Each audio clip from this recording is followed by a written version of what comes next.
Back from Japan.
What the fuck? I just sit down and I see, damn, I've been subbed to this old fart for 43 months. Jesus, man, I haven't even got started yet. The roasting is really on that caliber. Appreciate the resub. Nice, dude. How was the Japan trip overall? From what you showed me, it looked fucking awesome. So I'm happy for you, man. And you know what? You ate the best ramen in the world. Literally, it is there. That's the country of origin. I mean, they're the ones who've perfected that craft. It's fucking awesome, man. Yeah, dude, I would love to. I gotta, first, you know what? I gotta make sure that I'm in shape. Because the last thing I want to do is go to Japan and get all those looks from people that think I'm just another, like, baka gaijin that wants to, you know, live real life anime. I don't want to be seen as that. So I want to make sure I'm in decently good shape. Plus, there's a lot of walking I would have to do, so I would have to be in good shape. But that's neither here nor... That's not your problem. That's my problem. Let me throw my hat on and let's get started, hey?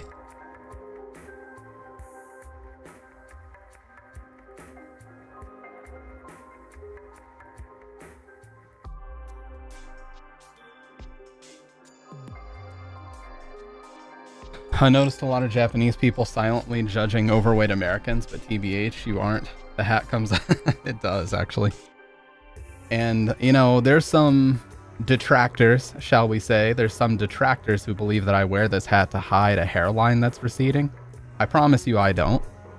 I will do... Oh, God.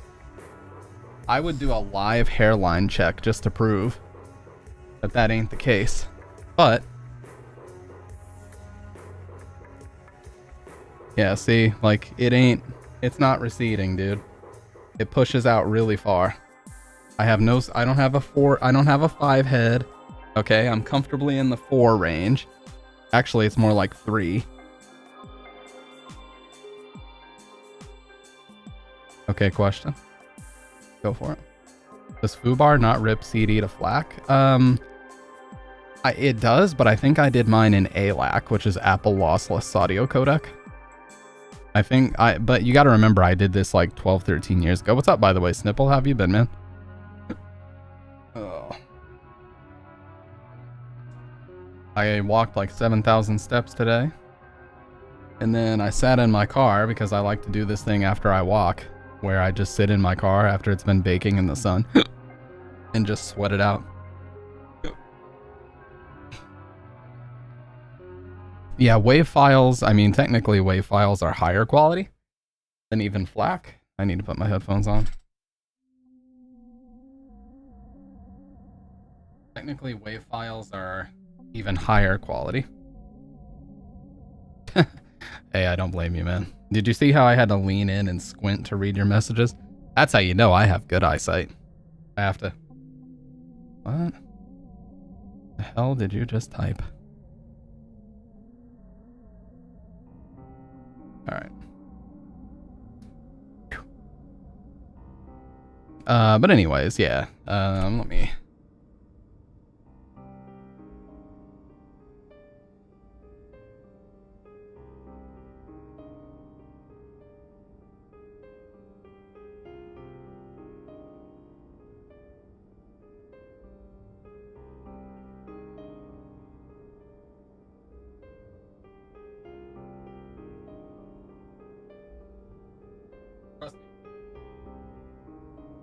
Trust me when I say that if my hairline was actually going, I would just pull the hat down.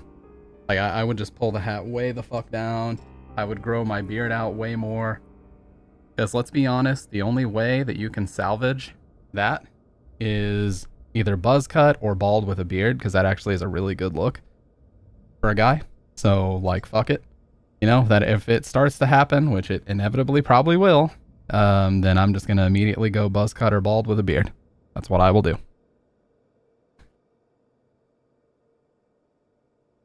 Hair is fine, bald is fine, balding. Exactly. If you stay stuck too long in a mode where you're not willing to admit that it's happening and you do like the weird... Have you ever seen guys, they do like the faux hawk thing where they try to make it into a mohawk where the line is receding? It's like, man, just let go. Just let go, my boy. It's not that big of a deal, man. Let it be gone and move on with your life, okay? Or comb overs. Comb overs are especially bad. Dude, they're never gonna work. Wife said I looked like Jeffrey Dahmer. Wow. Well, your wife just put you on blast, huh? Oh shit, my chat isn't working. Oh my god, dude. This is a fucking sham, dude. Okay, 1, 2. Okay. Now is multi-chat working? Okay, there's YouTube. Where's Twitch? There we go. Okay. Woo! I almost remembered how to be a good streamer. Yeah, I downloaded this thing called Social Stream, which I'll show you. Let me pull it up here and make sure no sensitive information is being shown. Anyway, so here is Social Stream. And what Social Stream is you basically just add your two sources. You can see I've got my YouTube and also Twitch here. But yeah. By the way, that's not the stream key, just so you know. That's just the video ID. It's like the URL of the video. So no bright ideas from you guys. Yeah, it's literally just the URL of the video. For a second, I was like, oh shit, did I just show my stream key? What's up, Dr. Red? And appreciate the like over on YT. Appreciate the like over on YouTube. Oh, I'm feeling good today, man. I walked about 7,000 steps, and then, like I said, I sat in my car after it had already been baking in the sun, and I just sweated that shit out. I sweated out like probably fucking 5 pounds of water, if not more. That's just what I like to do, man. So you can see I'm starting to look a little bit more, tanner, so to speak. Because I did get kind of roasted today by the sun, but I couldn't waste the opportunity, man. I had to make sure I got out, and you know, the weather was just good enough that I didn't want to waste the opportunity. Anyways, me and Future are still making really good progress on our video, and Future actually sent me a test recording because we're both kind of finishing our narration first, and then I'm gonna go into editing the video portion of it. And I gotta be honest, man, our inflection and our cadence and stuff when we record our narration, they play off of each other really well, so this should be a really good listen. Not gonna lie. This should be a really good listen. I think this is gonna be the best video we've ever made. Or best video I've ever made. I don't want to speak on him because this is his career to make stuff, so he's probably done more interesting things than this, but it's probably gonna be the best video I've ever made. I can say that. Beyond the shadow of a doubt.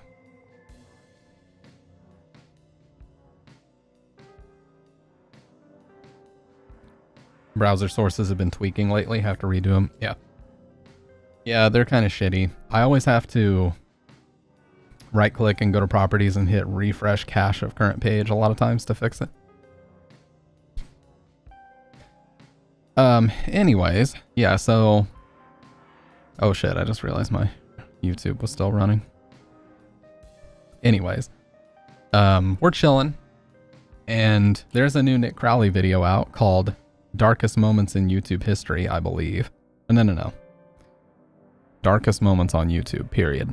So I say we give it a few more minutes and then we'll jump right into the video, because I've actually been kind of tweaking. You know, I've been oh hell nah, yo ass tweaking, as the meme says.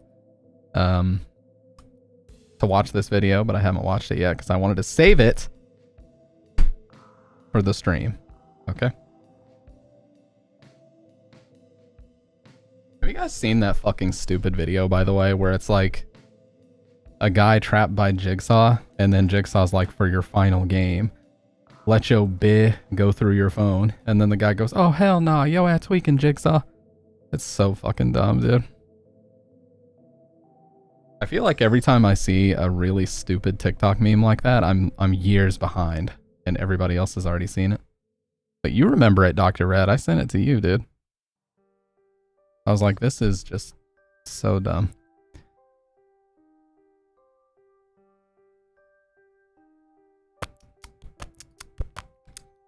there's competitive Halo being streamed right now. What the fuck?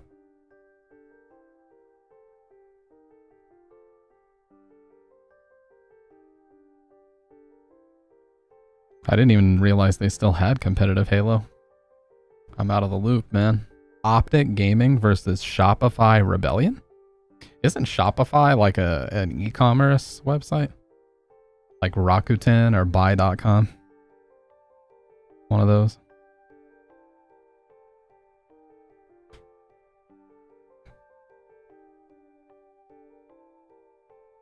Anyways.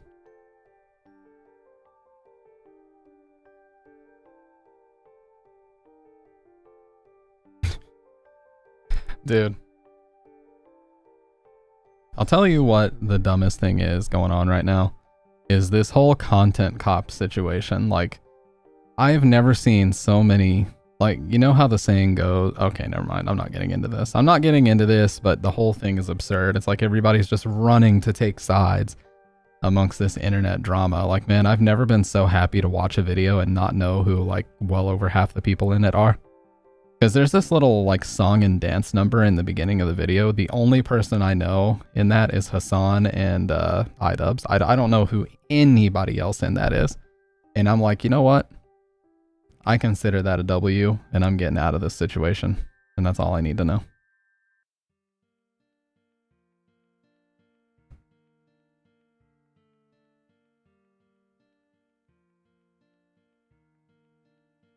I think I'm officially too old to get involved in YouTube drama. And that's just the way I like it to be. Now, DSP is a different beast because this guy's been doing it since 2008 and he still has not changed whatsoever. And, you know, you might say, well, Stampede G, you're being a bit of a hypocrite there because you do talk about Phil. I do talk about Phil sometimes, but to be fair, he's been at it so long that when he started being a quote-unquote lolcow, I was, geez, man. I mean, people were making fun of him as early as 2010, so we're talking 15. I was literally 14 or 15 years old when he first became a lolcow, and This Is How You Don't Play first took over YouTube. So, yeah. He's been around so long and is still doing that I genuinely don't know how, you know, I don't know how he's still around.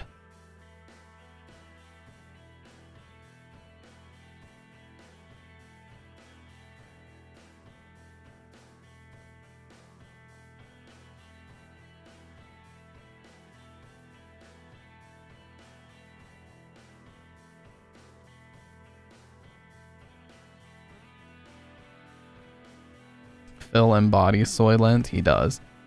And he's still, like, you know who actually, you know what's hilarious is, did you guys see about this whole Carl Jobs lawsuit thing that happened recently? Basically, in a nutshell, okay, Billy Mitchell sued Carl Jobs, and it was, that whole situation is out there, okay? Carl lost the lawsuit, Billy won.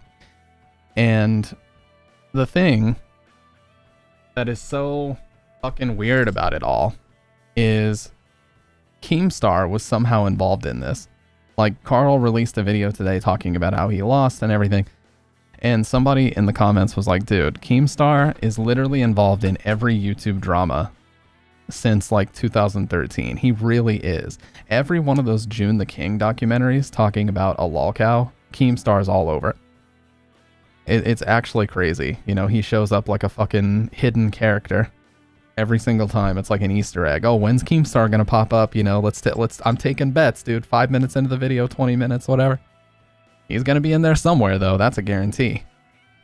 It's just a matter of when.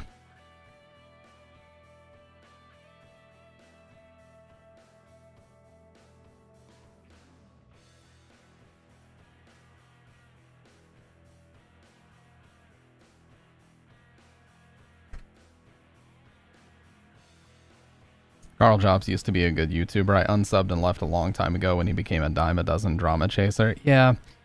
And, you know, honestly... Wait, did I ever watch this video? Oh, I did. Okay. You know, the weirdest part about all this is... I think it set a precedent on YouTube now where it's actually going to be more difficult to sue people because of that. But getting back to what I was talking about with DSP and Keemstar. Keemstar actually made the most perfect observation about Phil years and years and years ago. And he said, you know, Phil, he's like, you and me, and this happened after a really childish like Twitter beef where it went back and forth with them for a couple hours. You know, one would make a video, then Phil would make a post, then Keemstar would make a video. And Keemstar finally had enough and he just detonated on Phil. He goes, listen here, Phil, we're both the exact same age. We've been doing YouTube since about the same time. I'm retiring now and I have fuck you money. I can do whatever I want and I'm set for life. You're still on level 1. You're still, like we used to do in 2010, 11, 12, 13, begging for donations to pay your bills. You still haven't gotten past that threshold, you know, like you're still stuck on level 1. And so Phil, when he knows that criticism is true, he tries to play it as a joke. So he took the moniker and he changed the beginning of his show, which used to be called Ask the King or something like that. He changed it to the Level 1 Podcast.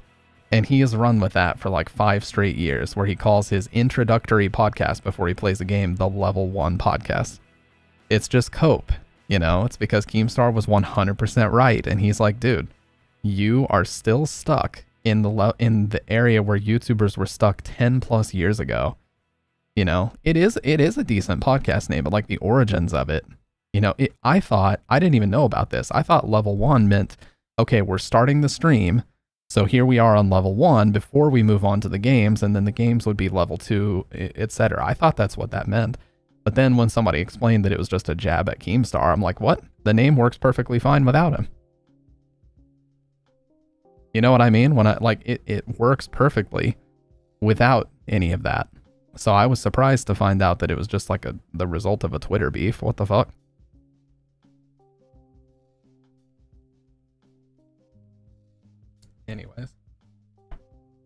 Anyways. Yeah, so Keemstar is doing what's called LolCow Live now, where he sort of has Boogie2988 and sort of has Wings of Redemption as his co-host. Like every few weeks, he makes them do these crazy punishments for things that they've done. And honestly, it is very funny. Like the majority of the content is just Wings coming up with excuses for why he won't do IRL stuff, and Boogie roasting the shit out of Jordy because he's so like giddy to have somebody that he can actually have the moral high ground on. That's what it is, man. Like there was a stream where they spent 9 hours talking about, you know, it was October. It was like late October and there were a bunch of haunted houses going on. You guys know how it is. And so Boogie goes to a haunted house and live streams it, and it's entertaining. Everybody loves it. And Wings was supposed to go with his wife. They didn't do it. And all he had was nothing but excuses. Oh, I tried this, that, and the other. We were going to do this, but by the time we get there, they're going to be just nothing but excuses. Keemstar ruins anything he's involved with, and now he's making LolCow's scripted reality show slop. I can't believe people think that Wings attacking someone thing is real. I will definitely say some of it, like their conversations are not always scripted, but you know, the whole Boogie getting the face tattoo thing, maybe that wasn't because they didn't know about him faking the cancer stuff or whatever. But yeah, a lot of it is clearly pre-planned before they go live. And it does take some of the impact out of it to know that. But at the end of the day, you know, it's content. Like people have got to expect that YouTubers are going to fake things and everything won't be 100% genuine because it's essentially the modern day reality TV. So as long as you don't go into it expecting anything to be genuine, you're good to go. You know? I think that's just the way to approach it. Just never go in thinking that anything you're going to watch on that podcast is real. Just think of it as, oh, it's entertainment. You know? And it is. It is entertainment. So, you know, it is what it is. So they say. Well, oh God, what the hell?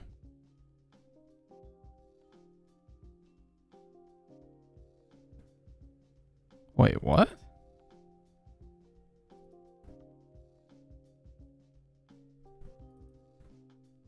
my settings changed very drastically, and I have no idea why. Like, my mic settings changed drastically. Everything else seems to be fine.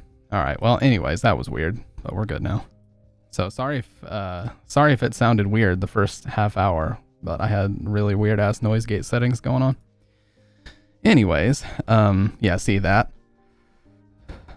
where it's like when I breathe in and the gate like opens and closes, that's not supposed to happen.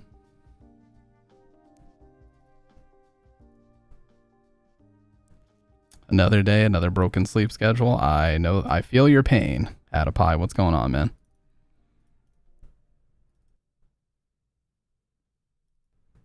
Okay, we're good now. Yeah, everything is sorted.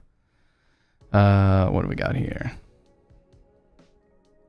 Oh no, not a Cyrax video.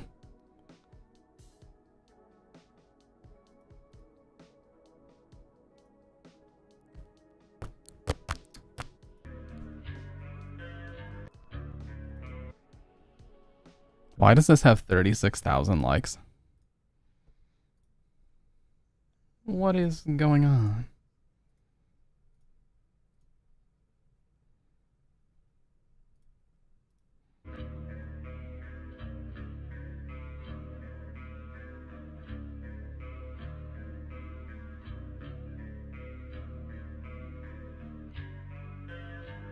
That's it? What? Why does this have 36,000 likes? What the fuck?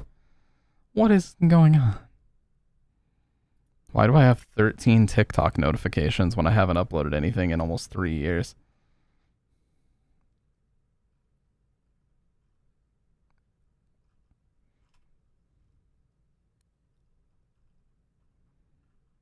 Well, guys, I think it's time. YouTube's Darkest Videos 8. Hey, Adapie, you came in at the right time. We're getting ready to start some Nightmare Fuel. You down? Let's open it in the proper browser. The stream browser. Hell yeah, let's go. Brand new Nick Crowley, hot off the presses. I still have the scene set up from the last Nightmare Fuel segment that we did. And I believe we're ready to go, gamers. Let's go.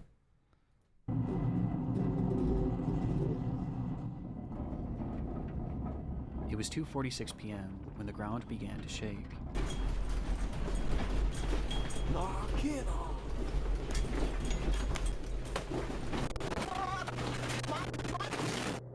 For residents of Anagawa, Japan, earthquakes were nothing new, but this one was different. Was this 2011 or was that the tsunami?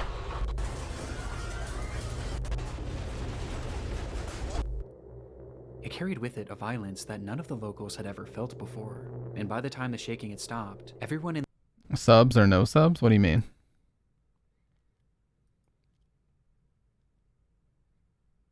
Me stopping down the halls after getting that. Oh my god. Oh, subtitles. Yeah. Sorry. the city seemed to be left in a momentary state of shock. This was especially true for the nearly 160 Chinese workers and students that had recently moved to the area, with most having never experienced any earthquake, let alone one of this magnitude. Of these workers were a tight-knit group of 20 women, who had recently been hired as trainees at a company called Sato Susan, a company that sold fresh seafood. And having been at work at the time of the quake, they frantically ran out of the building and stood in the street, desperately trying to figure out what to do next. Unaware of the fact... We just started our Nightmare Fuel video. They're discussing a Japan tornado, I believe. The real horrors were still yet to come. Or he is. In Japan, it's not just the earthquakes you have to worry about. Tsunamis. But the tsunamis that often follow. Yep. And usually, the bigger the earthquake, the bigger the wave. And given that Anagawa was right on the sea, and Sato Susan was directly on the shoreline, these women were now standing directly in the path of an impending disaster. Thankfully, their boss, Mitsudo Sato, was well aware of what was to come, and quickly he yelled to the women to seek higher ground. But given their unfamiliarity with the area, Sato knew that he would have to be the one to lead them there. The group readily listened, and they quickly followed Sato as he led them up a set of stairs on a nearby hill, where they eventually reached a shrine that overlooked Anagawa and the sea. It was the highest point in the area, and should keep them safe from what would likely be a massive influx of water. And sure enough, as they neared the top, Sato's fears were already coming true. As the sea had drastically retreated, it was now beginning to push forward, and things were only going to get worse from here. But despite understanding this, it wasn't a deterrent for Sato, as once he deemed the altitude safe enough for this group of women, he then turned around and began to walk back down the hill towards the slowly flooding city.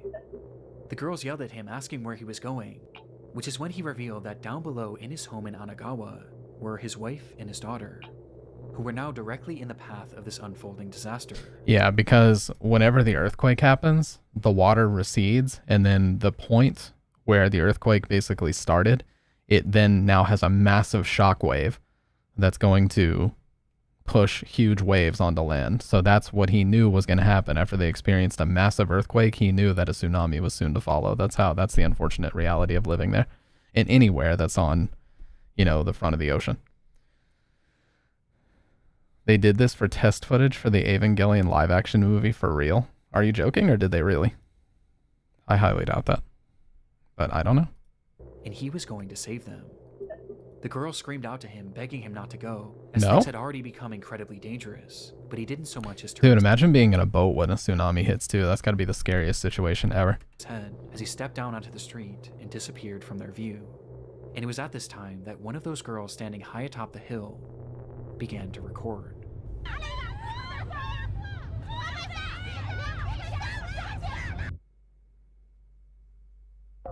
Oh, I thought the video froze.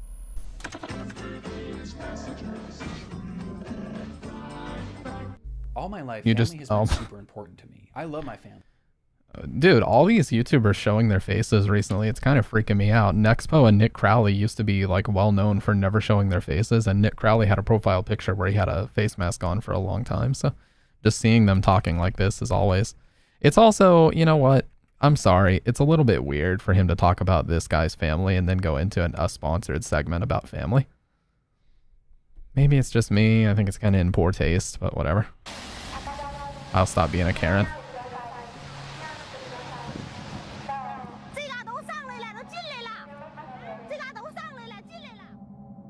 The footage shows that the shoreline was no more, as the water had inundated the entire area as it slowly crept its way deeper and It's all deeper about that into the city $5 streets. True.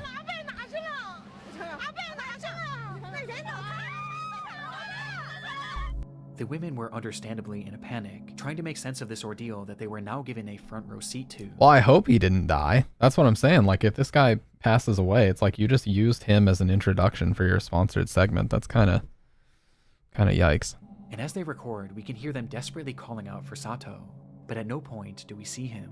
We just know that he's down there, somewhere. And as the desperation in their pleas increases, so too does the fury of the water.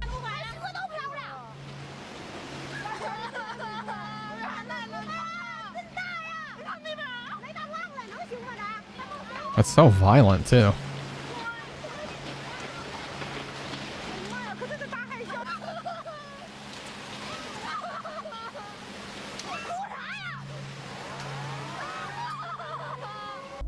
They could only watch as Anagawa as they knew it was completely eviscerated.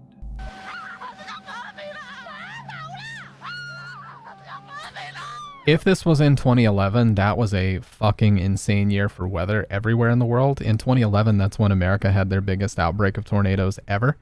I believe even more so than 1974. That was the 2011 super outbreak, where we had like 30 plus EF5s land in one day, which is the highest intensity rating for a tornado. 2011 was a fucking insane year everywhere.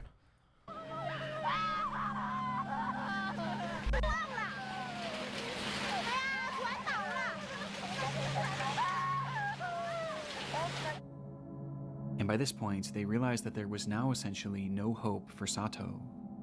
It was at this time that the women realized that despite already being at a considerable height, it still might not be enough, and so they ran even higher up the hill, desperately trying to get out of the path of this water.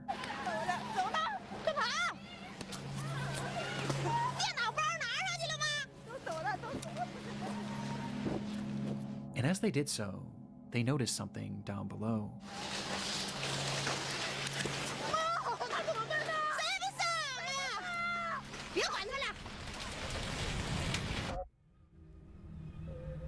Standing on a rooftop in the middle of this massive tsunami was Mitsudo Sato. The building that he stood on was once a full 2 stories off the ground, but was now just a few inches above the surface of the water. Yeah.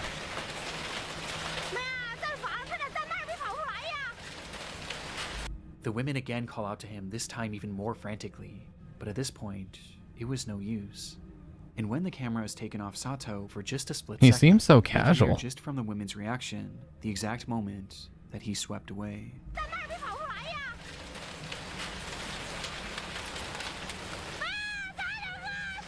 Dude, this is where shit gets really dangerous. Look how close these power lines are. Obviously, you're not meant to be walking on rooftops unless it's for maintenance reasons. So the fact that there's power lines right here that water might potentially sweep you into, that just increases the hazardous factor by 1,000. Like, I doubt that these are still active. They may have already been, fried, the transformers and everything. But if they're not, you might potentially be falling into electrified water, or even worse, you'll go into this and then get electrocuted. That's so fucking dangerous.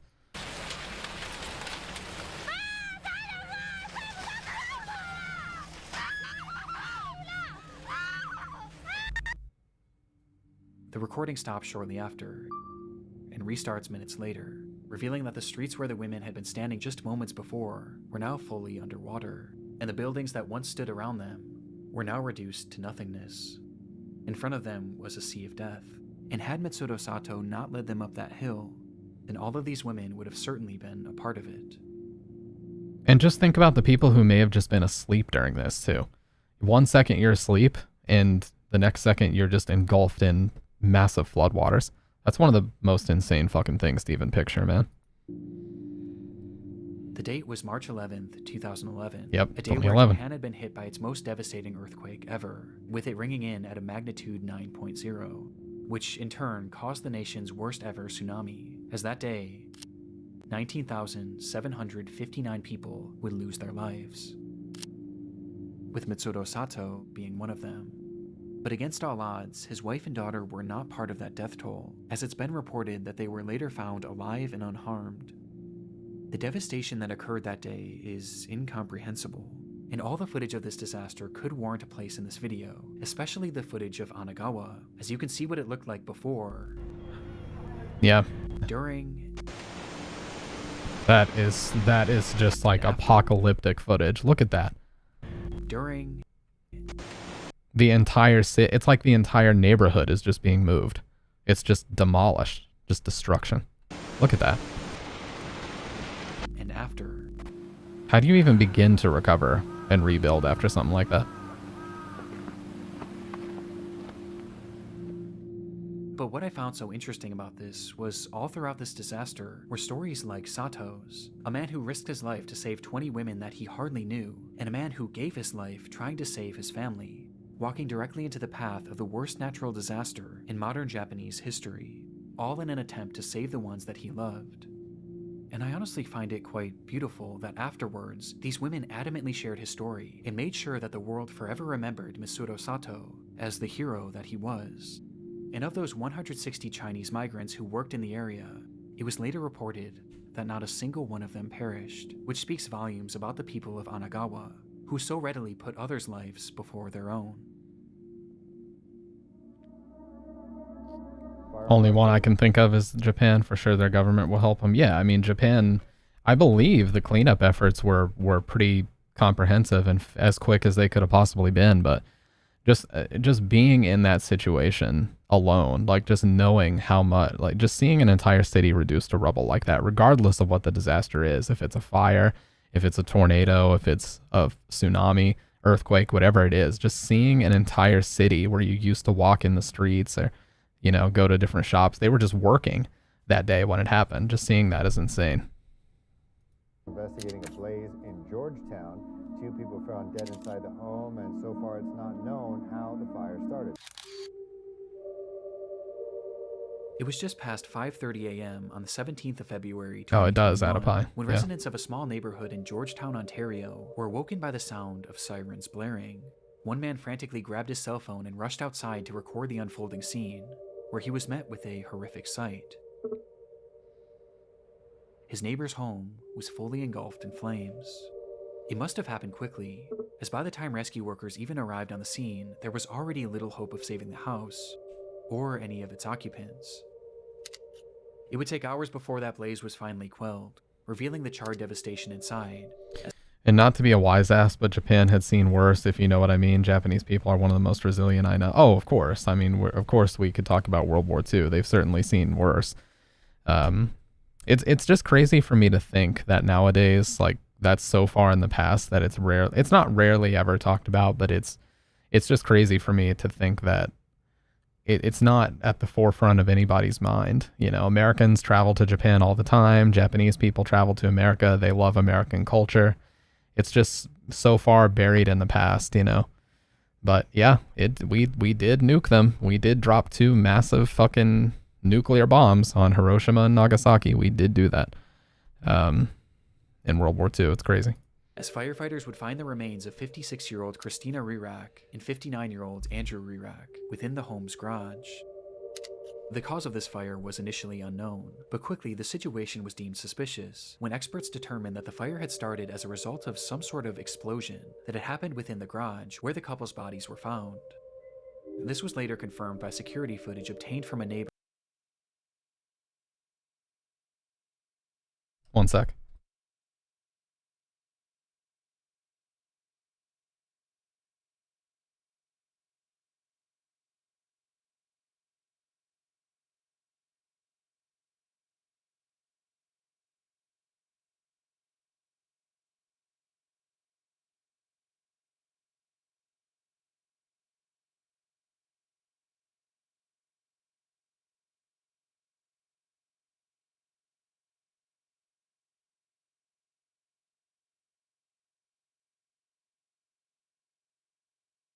All right, sorry about that, guys. We'll get back to it now.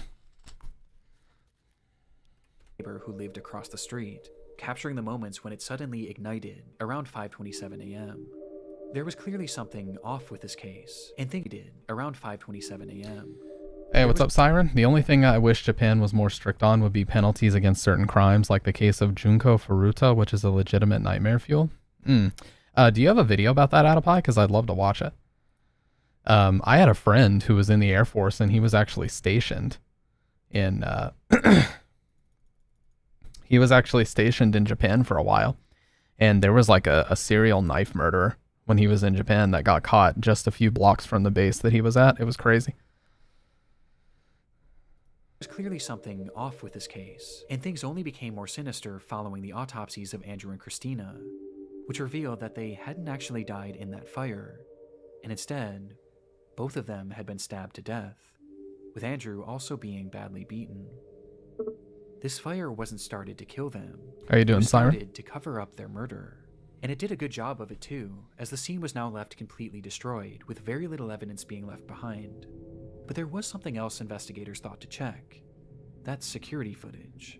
The camera had been facing the garage where all of this carnage seemed to have happened, and so they thought maybe if they looked back far enough, it could at the very least... I'm doing great, man. I got a ton of walking in today. I just have a little bit of a headache because I sweated, like my entire body weight worth of sweat came out today, but got back in, took a shower, got ready, and now we're here watching some Nightmare Fuel.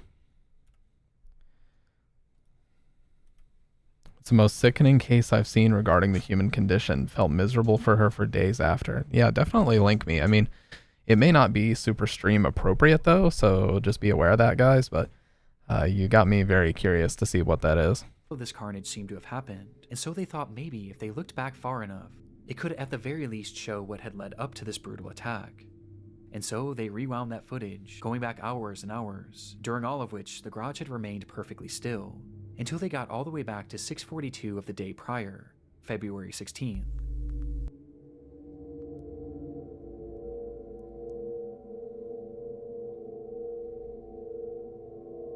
Did the guy like rig charges in there to go off or something?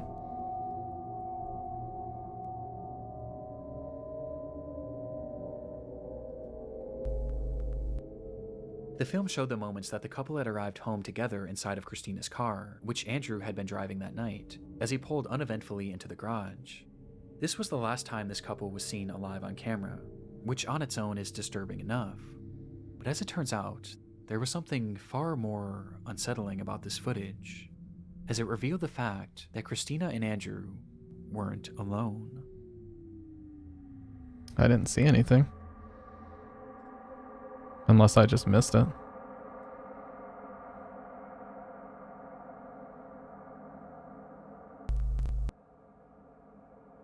Oh, okay. Well, that explains it.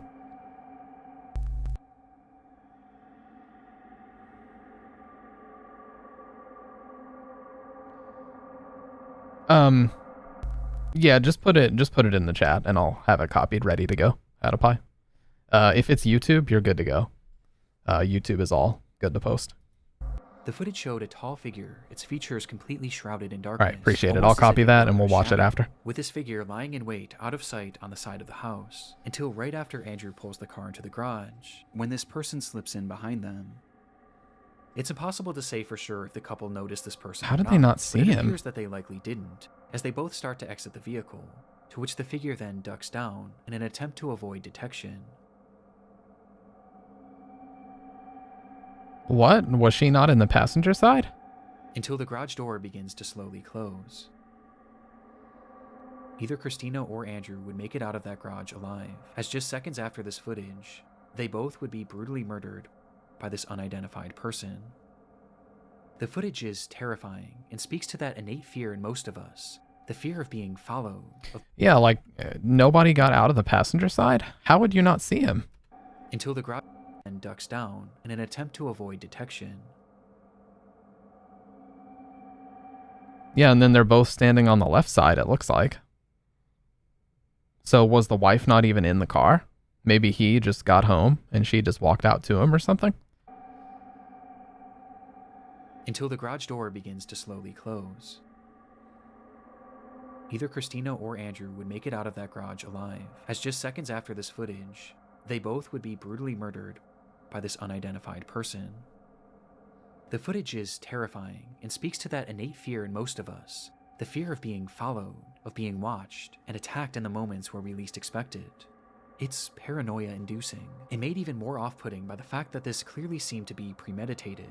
Whoever this was knew their schedule and had been waiting for them to arrive home, in a place where they knew they wouldn't be seen. But by this point, their motivation was as unknown as their identity. Following the discovery of this footage, bits and pieces were released to the press in order to get the public's help in identifying this unknown assailant. It represented a rare instance of a killer being clearly caught on camera. And it's going to be really tough for them to identify this. This is why people don't sneak up on me, even as a joke. Yeah, I'm going to go live alone in a cabin in the woods after this. Dude, it speaks to why I'm always ready to start punching. It speaks to why this is going to be so difficult to find this guy, because it's just a silhouette. This could be anybody outside of maybe the height, but he's hunched over. You can't really, there's nothing really identifying in this video to go off of. It's just a silhouette. Right before committing a crime. But that's also what made this case so frustrating, as despite the video capturing this person, none of their features were discernible at all. Yeah.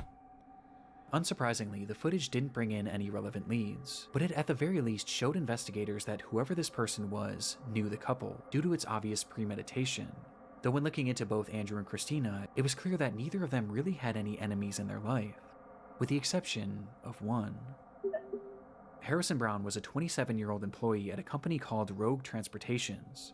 No, it looked like he had gloves on, Adapie, so I don't think they would have been able to get prints from the scene. Bigfoot, yes. You ask most YouTubers, they might actually make that as a serious claim. Of which Christina happened to be the vice president of operations, and during his time there, Harrison was known to be abrasive and combative, with Christina often having to be the one to reprimand him, leading to Harrison... Oh, guys, I'm sorry, I have like a headache behind my eyes right now. That's killing me. ...presenting her. It isn't clear how police were tipped off about this strained working relationship, but they had somehow grown suspicious enough of Harrison to pay his home a visit, and what they found inside showed that this resentment he had towards Christina had actually morphed into a twisted obsession. Inside, police found satellite images of the Rearx home. Yeah, I took two along with the acetaminophen. software on the man's computer and cell phone that showed that on the 12th of February, he had secretly Go get more rest. No, I got plenty of rest. I'm good. A tracking device to computer and cell phone that showed that on the 12th of February, he had secretly attached a tracking device to Christina's car, and he had been tracking her movements for days. That's the which guy. is precisely how he knew when she would be arriving home. And as if this revelation wasn't damning enough, They would also find a broken knife in his garage that contained trace amounts of Christina's blood. It was Undeniable. obvious what Harrison had done, and when confronted with this evidence, there was nothing more he could say other than the truth. So he admitted he had grown a hatred for Christina because of the way that she had treated him at work, and he decided that he needed to get his revenge. That's when he purchased this tracking device and began obsessing over her movements, studying them before finding the perfect time and place to strike. And on February 16th, he waited outside the Rear-X home and snuck into their garage before attacking and killing them both. After the assault Rear-X home, and snuck into their garage before attacking and killing them both. After the assault, Harrison would leave the home, where he began to grow paranoid about being caught, and so he returned to the house the very next morning to start that fire, with the hopes being that the blaze would cover up his tracks. Though thankfully, this didn't work, and after pleading guilty to 2 counts of first-degree murder and 1 count of arson, Harrison Brown would be sentenced to life in prison. That's about right. Dude, people can do that with air tags now, Adipie. That's why a lot of streamers are paranoid about opening up PO boxes, because, God, why am I losing my voice? I just started. A lot of streamers are paranoid about opening up PO boxes because of air tags. You can put an air tag in somebody's package and try to hide it really, really well. Like, I've seen some people, they'll have like the really thick cardboard boxes where you can slip it in between the actual folds of the cardboard so they don't even know that it's in there. And yeah, you can use that as a tracking device essentially if you have it linked to a phone. So a lot of streamers are very paranoid about setting up PO boxes. I don't have a PO box, but I understand why, because of the AirTag shit.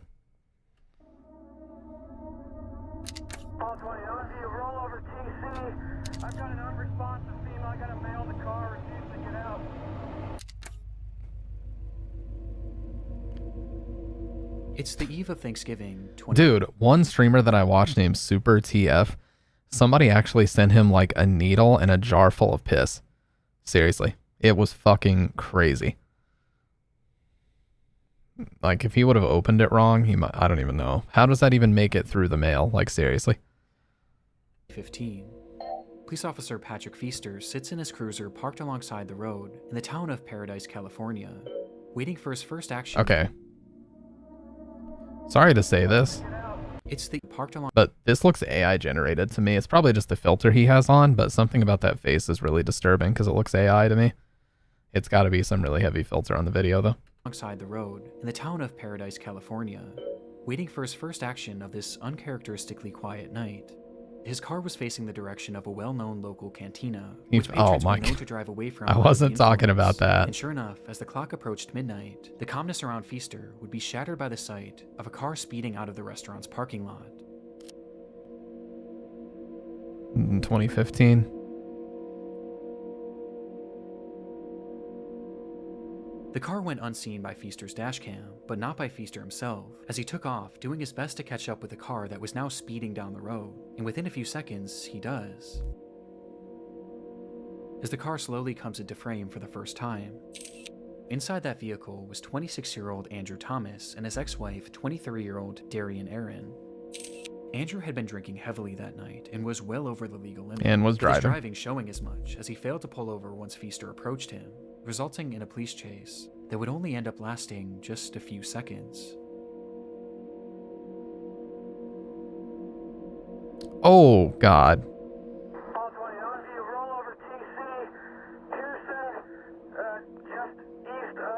Holy shit. Yeah, he had to censor that. It looks like they got thrown out of it. As Andrew would drive his car directly into a median, causing the SUV to flip over violently before coming to a halt on its side. In that instant, Darian was ejected from the vehicle, being thrown straight through the windshield and landing onto the asphalt, where, despite still being alive, her injuries were likely unsurvivable. But Andrew, on the other hand, was still inside the vehicle, and he seemed to have been left relatively unharmed. As perhaps being boosted by adrenaline, he quickly tried to crawl his way out of the car in a desperate attempt to check on Darian, with Officer Feaster's dashcam capturing the entire ordeal. Though just as Andrew attempted to do so, we see Feaster step into the frame, where he suddenly draws his gun, and without saying a single word, fires 2 shots at Andrew, with one of the bullets appearing to strike him, causing his body to go limp as he falls back into the car. Jesus. It happened in a literal instant, so fast that it's clear Feaster had most likely accidentally discharged his weapon, as there was no attempt at communication before the shot was fired, with Andrew clearly posing no risk to him, as both of his hands were being used to hoist himself up. From the footage, this all seems to be a horrible accident, and one that Feaster seemed to recognize right away, as he rushed up to the car, pointing his flashlight at the man that he had just shot, staring at him for over 10 seconds, trying to make sense of what he had just done, before he finally snaps out of it, and uses his radio to call for backup. Though this is when this already dark video starts to become much more disturbing. I have a feeling he's gonna like pop out of the car with his own gun. Bro, my city is full of very unsafe, impatient drivers, and I've been thinking about how they need to start showing car wreck videos and pictures in driver's ed. Driver's ed needs to be way more in-depth in high school. They need to start showing it. I know people are just getting their permits and stuff. But they need to show things like this and the importance of it, because my city is the same way. As soon as it starts to rain, people start driving like fucking maniacs, man. They really do. And you have to be so careful. Like, I try my best to pay attention, but when it rains out, you have to fucking have your head on a swivel and look at everybody around you. Otherwise, you're going to get hit. It's fucked up how crazy it gets. Can't even drive after having my license because of how rash other drivers are. Yeah, and driving paranoia / anxiety is definitely a real thing. Passing on the wrong side of the highway, tailing you, cutting you off, making sure you can't merge into a fucking, an intermediate type road.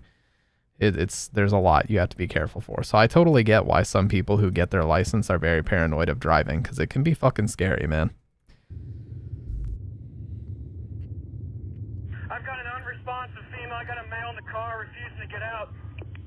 Oh, he didn't tell him what happened? When Feaster makes this call, he never mentions the shooting, and instead, he states that the driver was refusing to get out of the vehicle. Oh, shit. This is then followed by Feaster walking away from the man and pointing his flashlight to the ground, almost as if he was looking for something.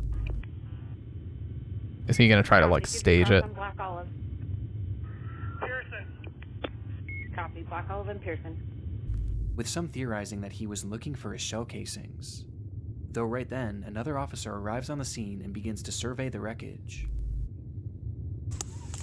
Just her? No, there's a male in the car refusing to get out.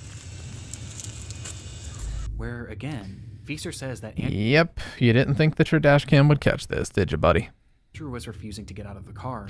Let me be clear, not that I'm siding with the dude who was recklessly drunk driving and almost killed his girlfriend or his wife, but him hiding that is also pretty fucking bad. Making no mention of the fact that he had just shot him. It's clear at this point what Feaster was trying to do. He was trying to cover up his accident, but this suddenly became more difficult when Andrew started to speak. Okay, we got one. He's refusing to get out. Get out of the car, sir. You're not shot, sir. Get out of the car. Oh, you're not Andrew shot? Thomas was still alive and had muttered to Feaster that he had been shot, but even to his face, Feaster denies it. Shortly after, Andrew then tries to tell the other cop what had happened. Sir, get out of the car. The car's still on, and I don't want you to get hurt. Behind him? Yeah, I was right there. I saw it. Did you get shot at the cantina? Who shot you? The cop did not shoot you. But understandably, this other cop wasn't believing him, as surely Feaster would have said something at this point. And so, the minutes start to pass. And after 5 full minutes, Feaster continues processing the scene like nothing had happened, with the other officer being left to theorize that Andrew must have been seriously injured and was likely in a state of shock, which is why he was making all of these strange claims about being shot. He may be. Shitty driver and even shittier cop. There are no good guys in the story. Yeah, this is just a chaos theory situation. Everything that can go wrong will and did. In there. Yeah, I know he is. He's in shock at the very least. From here, the footage cuts, and we're only left with the audio from that same officer's body cam, as he attempts to get more information from Andrew. Sir, I need you to talk to me so I know you're okay. Sir, take a look at me. Did you bump your head? But by this point, he had gone completely silent.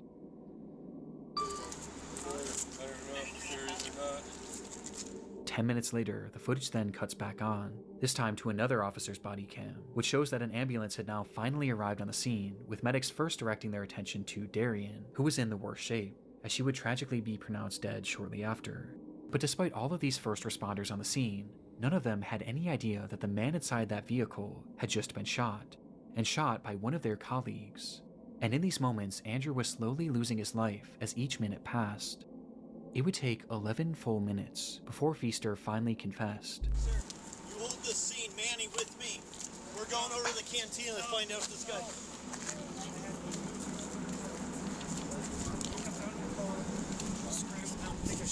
I wasn't even pointing at him. The gun could go off. Saying that he might have shot the man, but he wasn't sure. And immediately after saying this, Oh my God, are you serious? the recording is stopped and the footage comes to an end. Yep, because you know what happened as soon as he said that?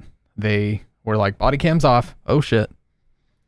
Sure enough, in that moment, Officer Patrick Feaster had in fact shot Andrew Thomas, with a bullet striking him directly in the neck. And the reason why he wasn't getting out of his vehicle was because that gunshot had left him fully paralyzed from the neck down.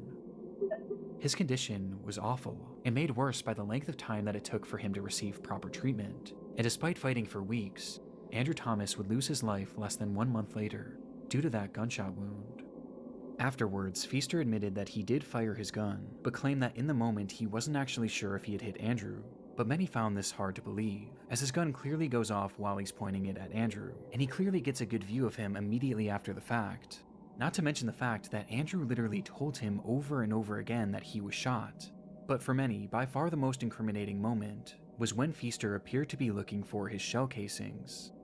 And because of his actions, Officer Patrick Feaster would be found guilty of manslaughter and receive a prison sentence of 180 days. What? I thought they were going to say years. 180 days? Okay, I guarantee you this set off some riots. That's a fucking vacation. That's not jail time. That's a vacation.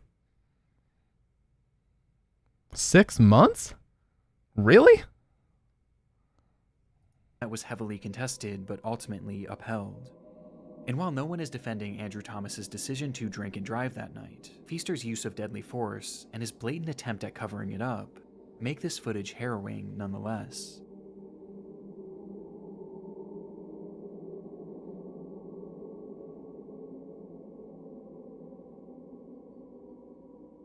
No, I can see why people would say that. I mean, he was emotionally charged because he just saw her get launched out of the vehicle. He could tell the guy was drunk driving, and in the heat of the moment, he just was pissed off and decided, I'm going to shoot this guy.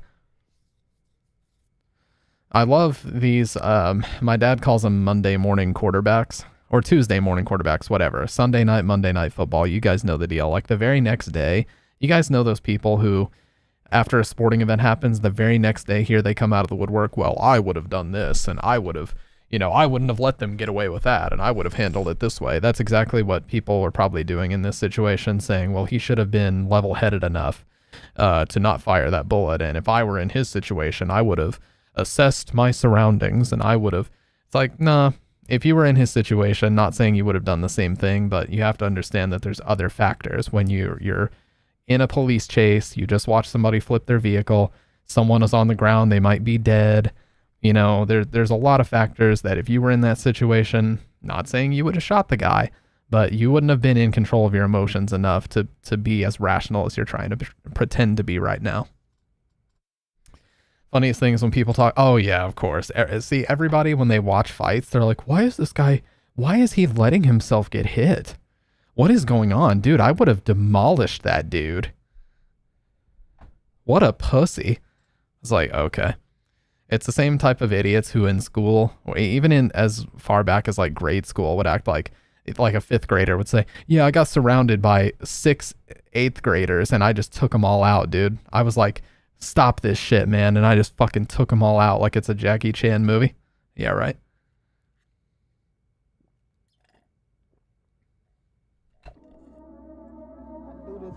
I don't got no problem with giving back, man. I'm the only one out here with a show that's actually giving back. Main character syndrome, absolutely. It's May 2013. 23-year-old Quamaine Wilson arrives at his local bank in Chicago, Illinois, to deposit $20,000 cash, which he planned on giving out to groups of his most adoring fans. Man, about to go get this. Oh, Jesus, man. This is what got XXX Tentacion killed. He had 10,000 in a Gucci bag, I believe, and that's what he got shot over. $1,000 out for the fans, man. Really, I'm gonna take out 20,000, man. Gotta be careful, man. You feel me? I'm on a whole different level with this. To this point, Quamaine had carved out a respectable following on his YouTube channel, where he acted in a series called The Nick Story. One more word out your mouth, and that's your last. It's your life. I'm gonna take it myself and put it in my graveyard with the rest of them. Along with posting music he made under the name Young QC. I feel like I saw this. Based on his viewership alone, his success was apparent, and he wasn't shy about showing off the wealth that he claimed to have accrued as a result of it. Accrued? He said accrued. I think he means accrued. And he wasn't shy about showing off the wealth that he claimed to have accrued as a result of it. Not that it matters. Posting photos and videos of himself flaunting large amounts of cash across his social media pages. But this video was by far his most boastful yet, as he would take that $20,000 and throw it into the air for all of his fans to fight over.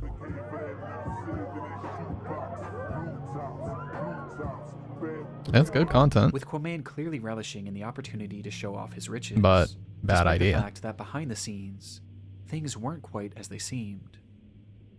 Safety-wise, that's a bad idea.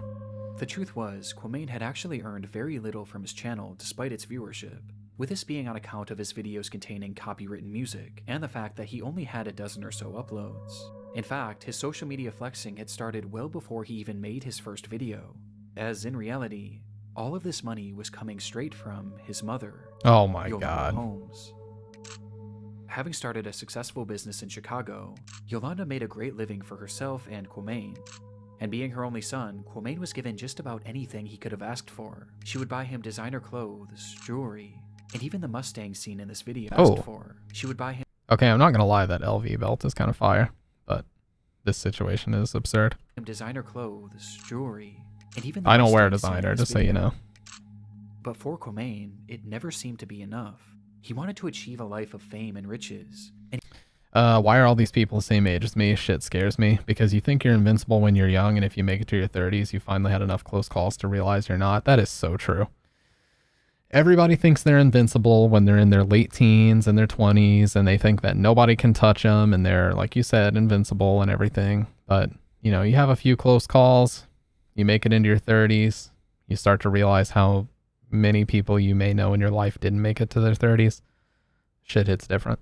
I have many people I went to high school with that didn't even make it to 25. So, 30 is a gift, okay?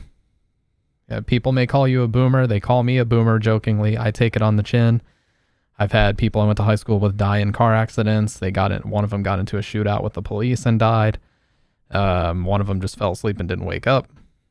So I do not take for granted every day I get to wake up and just get another day. Yeah, Snipple knows. He went to high school with me. He knows. There was one, you know, who died while we were in high school in 2013, you know, in a car accident. He was driving his truck. You know who I'm talking about. So.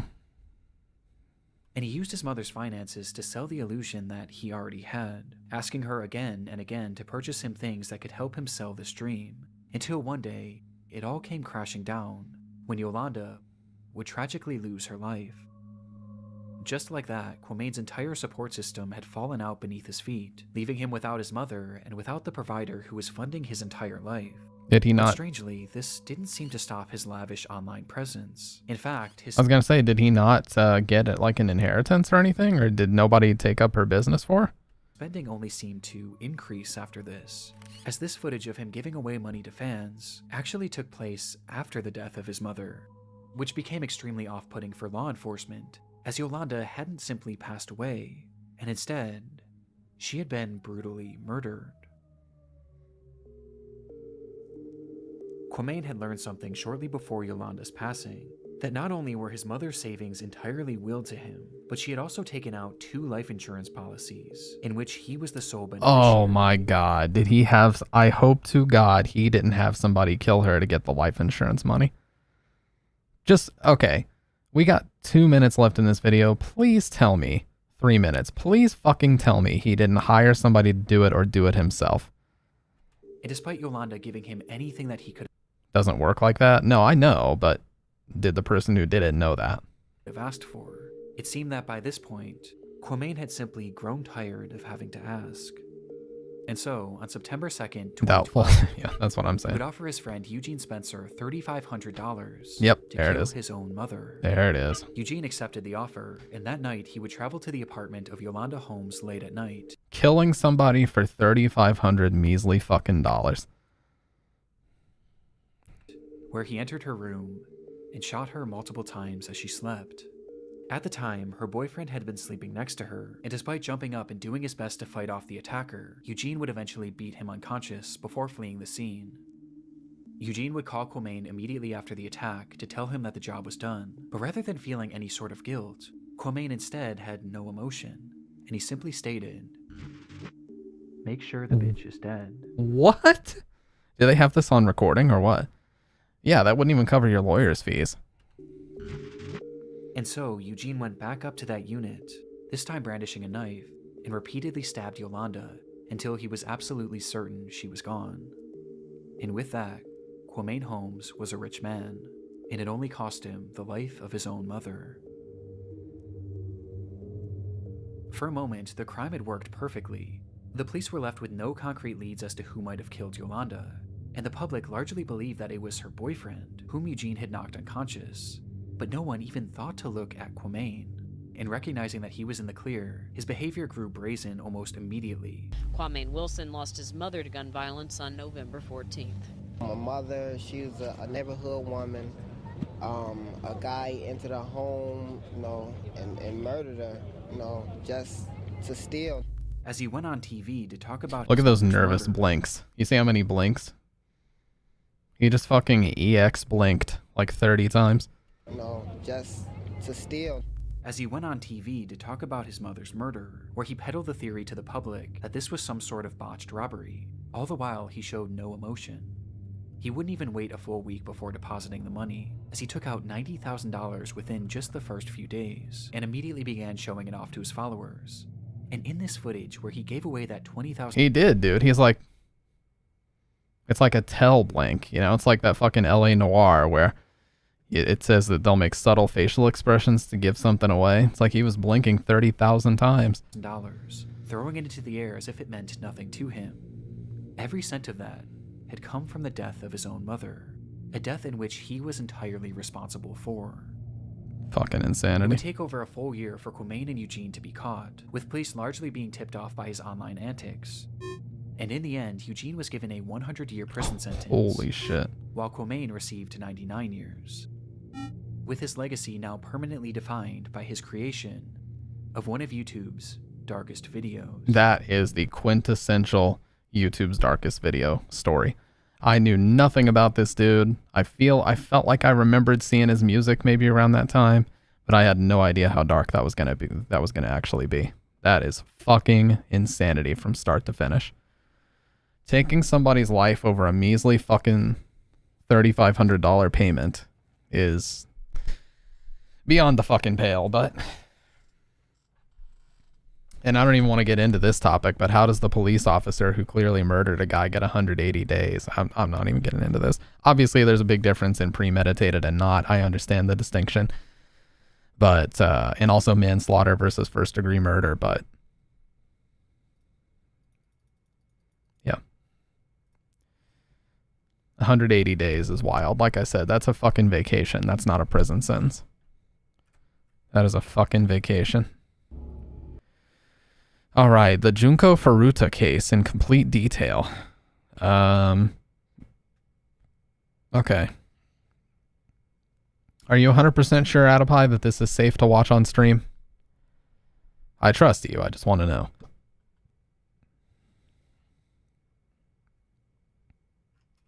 It should be? Okay. Well, to be fair, yeah, he had to upload it on YouTube, so it should be okay. All right, so now we're going to watch the Junko Furuta case, which Adipai says is one of the worst cases of the human condition ever recorded. So, content warning. Okay, this could be very graphic and very dark, just so you guys are aware. Not that you're not already aware of that. I just want to throw that out there. Okay.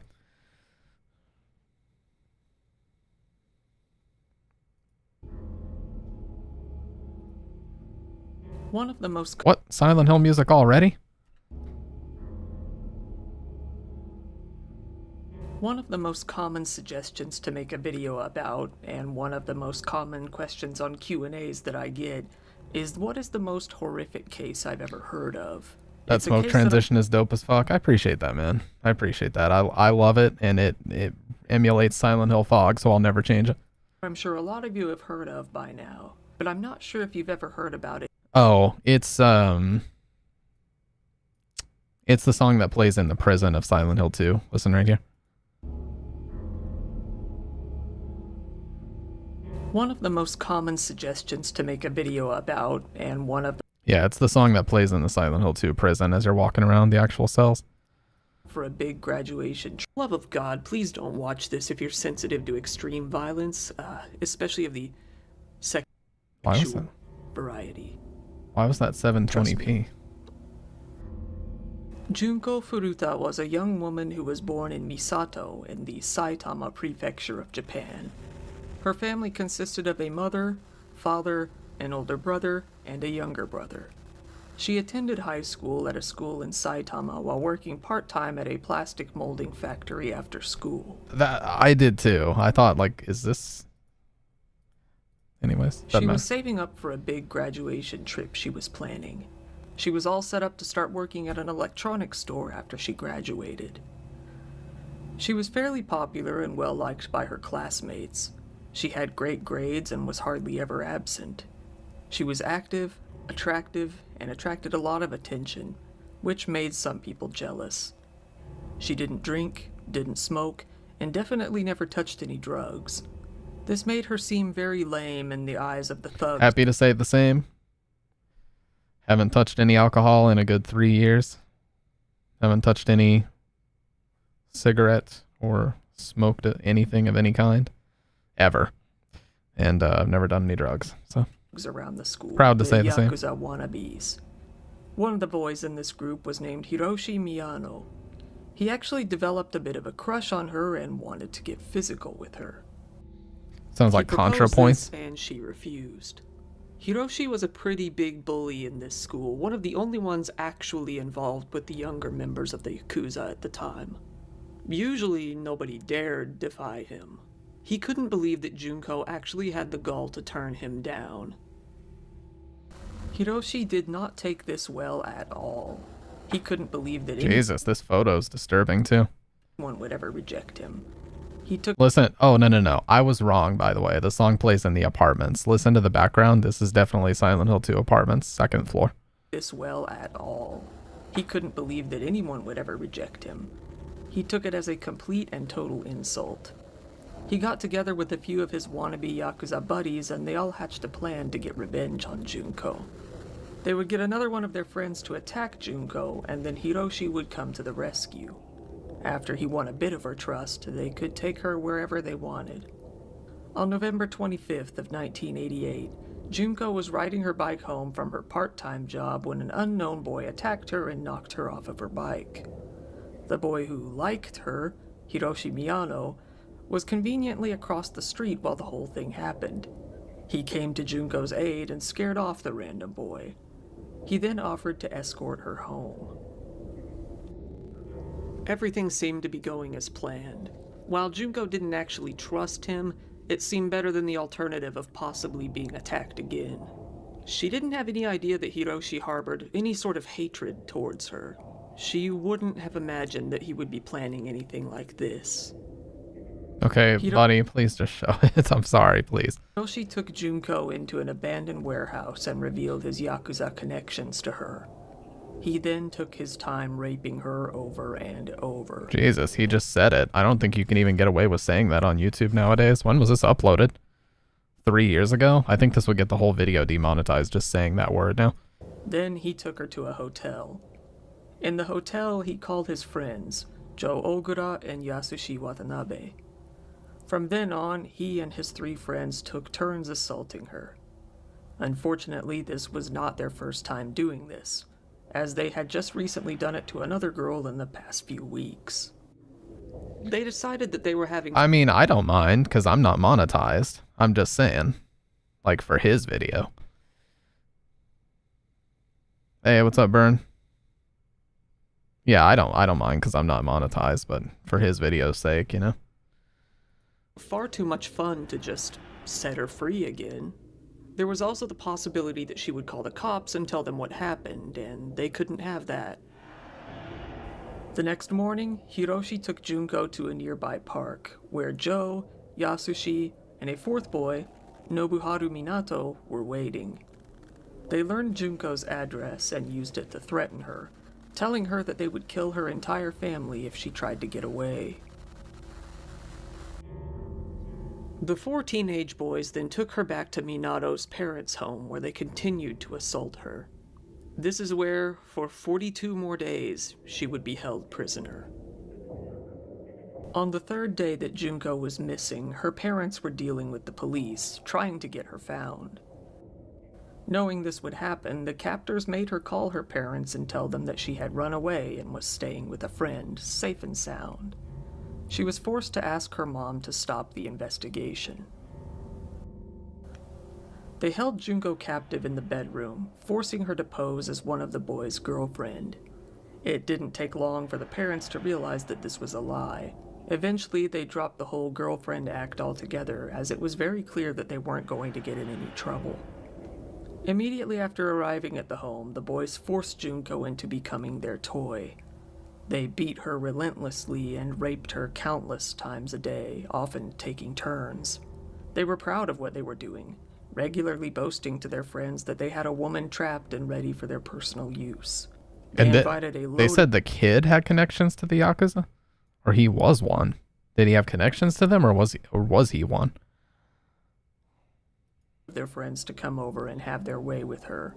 In the first few days, at least 30 of them raped her, and at least 100 knew of her imprisonment.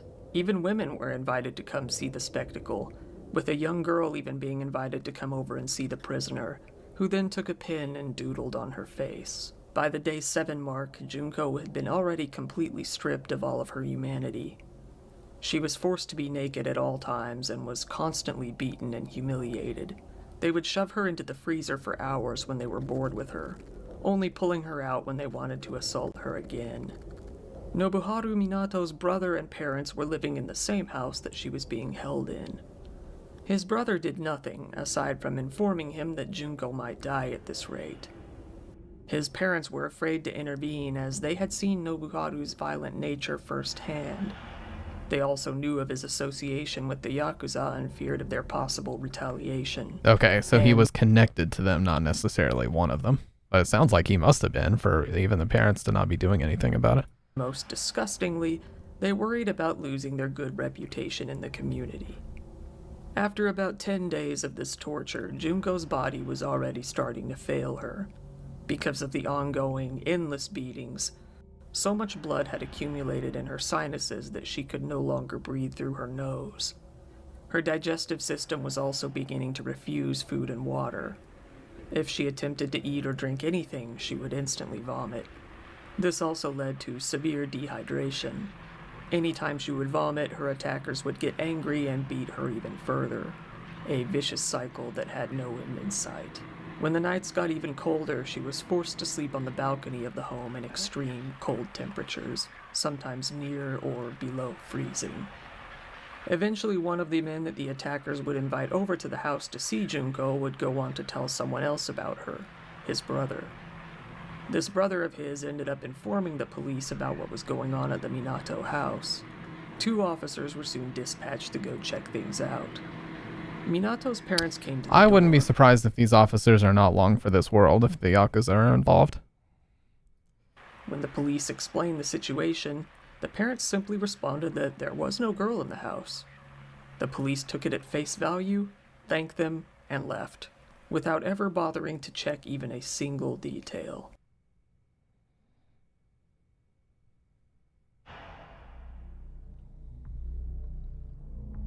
After 20 days of torture, Junko was rendered completely unable to walk. She Oh, had by had the way, lighter behind fluid me. poured on her legs and set on fire. Behind me, it's just showing the day counter, just so if you were wondering. Completely unable to walk. She had had lighter fluid poured on her legs and set on fire, leaving her with severe burns. Her legs had also been targeted so severely during the beatings that they were left with severe muscle damage. She was unable to grip anything with her hands anymore, as they had been smashed with dumbbells to the point where her bones were crushed and her fingernails were shattered. Some nights later, the attackers got more rowdy than usual and ended up drinking too much. Junko took this as a chance to try to escape. She crawled down the stairs from the bedroom and reached the phone downstairs. She picked up the phone and began to call the police. The phone rang, and an officer picked up. Just as she was about to speak, Hiroshi came up behind her and grabbed the phone from her hands. He put the receiver to his ear and said, "I dialed by mistake," hanging up the phone. She was then pulled back into the bedroom. She was in complete terror, as she would obviously be severely punished for this. And she was correct. They punished her by holding her down and taunting her by waving a candle's flame all around her. Then they covered her entire body, mainly her legs, in lighter fluid and set her on fire once more. Afterwards, she started convulsing. The boys told everyone that she was faking it and set her on fire once again, only to put it out shortly after. Somehow, she survived. From this point on, she began begging her captors to just kill her and be done with it. They wouldn't grant her that favor. After being set on fire, they discovered a new way to torture her. The boys would hold her head against the concrete while the others would jump on it. One can only imagine what kind of pain and damage this would have caused. After about 30 days, Junko was no longer able to urinate properly. She had suffered severe damage to her genitals after they had been burned with cigarette lighters. She also All had this various over rejecting the one guy? Holy shit, man. foreign objects inserted into her, many sharp and jagged. Even fireworks had been inserted into her. The fireworks were not limited to only one orifice, as they were also inserted into her anus, mouth, and ears as well. She was left with eardrum damage so severe that she was nearly deaf at this point. Her hands and feet were so damaged that she could hardly move. At best, she could crawl. It took her over an hour to crawl to the bathroom. A later report showed that her brain size was greatly reduced by this point in time. Due to her hellish appearance, the boys no longer found her attractive. They used the same strategy again to abduct and gang rape another 19-year-old woman while she was on her way home from work. Dude, the audio is so fucking jarring. What the hell am I listening to? That's what I want to know, Dr. Red. This is... During these 44 days of hell, Junko Furuta was forced to withstand the most unspeakable torture and suffering that a person can imagine. Some of what was done to her includes being raped many times every single day, day and night, in all orifices. More than 100 men are believed to have raped her by the end. Sometimes she was raped by up to 12 different attackers in a single day. Constant humiliation. She was forced to be left naked most of the time. Many of the men who raped her also urinated on her. She was forced to pleasure herself in front of the attackers for their entertainment. She was beaten physically every day. She was beaten with golf clubs, iron rods, bamboo sticks, and various other objects. So my next question automatically becomes, did any of these guys face any punishment for this? I mean, clearly all of it eventually came out and they were eventually caught, but again, Yakuza connections, what ended up happening here? Dumbbells dropped all over her body and her head stomped against the ground, face first. She had hot wax poured all over her face with a focus on her eyelids. Her eyelids were also burned with cigarettes and cigarette lighters. She was violated with a long list of various objects shoved into all orifices, including but not limited to bottles, both broken and unbroken, iron bars, scissors, roasting needles, chicken skewers, and more. She was given only the strict bare minimum of food and water. At times, she was forced to eat cockroaches and drink urine. She had fireworks put into all of her orifices, leaving damage and severe burns. She had her left nipple ripped off by a pair of pliers. She would be tied up flat on the floor and had dumbbells dropped all over her body. The drops on her abdomen were so hard that it caused her to lose all control of her bowels. She was hung from the ceiling and used as a punching bag. She was shoved into a freezer and kept there for hours at a time. Still mad about the result, but you'll see. With hot wax and lighters when she closed Well, her eyes. in fairness to Adipie, he did say that this is one of the worst things like he's ever seen. So I expected that going in, but even, I mean, this is even beyond what I would have expected. Fear. Her breasts were stabbed with sewing needles, the needles often being left inside. Her genitals were burned with cigarettes and lighters. She had a hot, lit light bulb inserted into her vagina and moved around until it shattered. By the end, she looked like a completely different person after all of the damage. It was hard to even make out her facial features. Her body was severely damaged and crippled, and she smelled as if she were already rotting. She was continuously heavily bleeding from her genitals from all of the abuse. She wheezed heavily, struggling to breathe from all of the blood accumulated in her sinuses. On day 40, January 1st, Junko woke up to New Year's Day alone. She spent the day begging to be killed, completely unable to move. 3 days later, on the fateful day of the 4th of January, the boys challenged Junko to a game of Mahjong Solitaire and forced her to play. Somehow, even in her condition, she won the game. This infuriated her captors, who treated her to a severe beating with an iron barbell, and then poured lighter fluid all over her arms, her legs, her stomach, and finally her face, dumping... Case really fucked with me. Days after I watched this video, it genuinely fills you with rage and there's just nothing you can do. Yeah. Lighter fluid even into her eyes.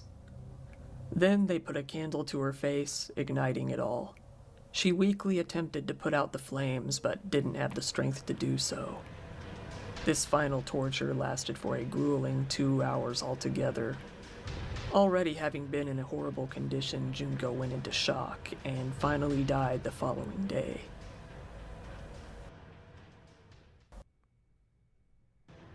Dude, this audio editing, I get the video's not about this, but it's so jarring every time. Like, called him within 24 hours to inform him that Junko had died. The boys all rushed over to the house in a panic. Fearing what would certainly be a life sentence, or even a death sentence, the boys started to freak out. But they came up with a plan. The captors then put her body into a 55-gallon oil drum and filled it to the brim with concrete. A small bit of Junko's long hair was poking out the top of the concrete, something they apparently didn't notice. They disposed of the barrel at a construction site in Koto, Tokyo. Seeing that place now, you'd never imagine something like this was buried there. There was originally a good chance that the police would never find out who did this. There weren't any clues to go on. How did they? Luckily, Hiroshi is a moron. While he was being questioned by the police 2 weeks later involving their recent gang rape of the unrelated 19-year-old woman, he got confused and thought the police were talking about Junko, as the cases were so similar. And thinking that one of the other boys must have already confessed, he spilled the beans. He realized his mistake, but it was already too late, and he told the police where they had hid the body. Joe Ogura had already been arrested for another unrelated sexual assault case. He was quickly also arrested for Junko's case as well. The other boys were then arrested within the next few days. Later, the drum was finally opened and the concrete was broke open, revealing Junko's long-deceased body in a nightmare-inducing, horrific condition.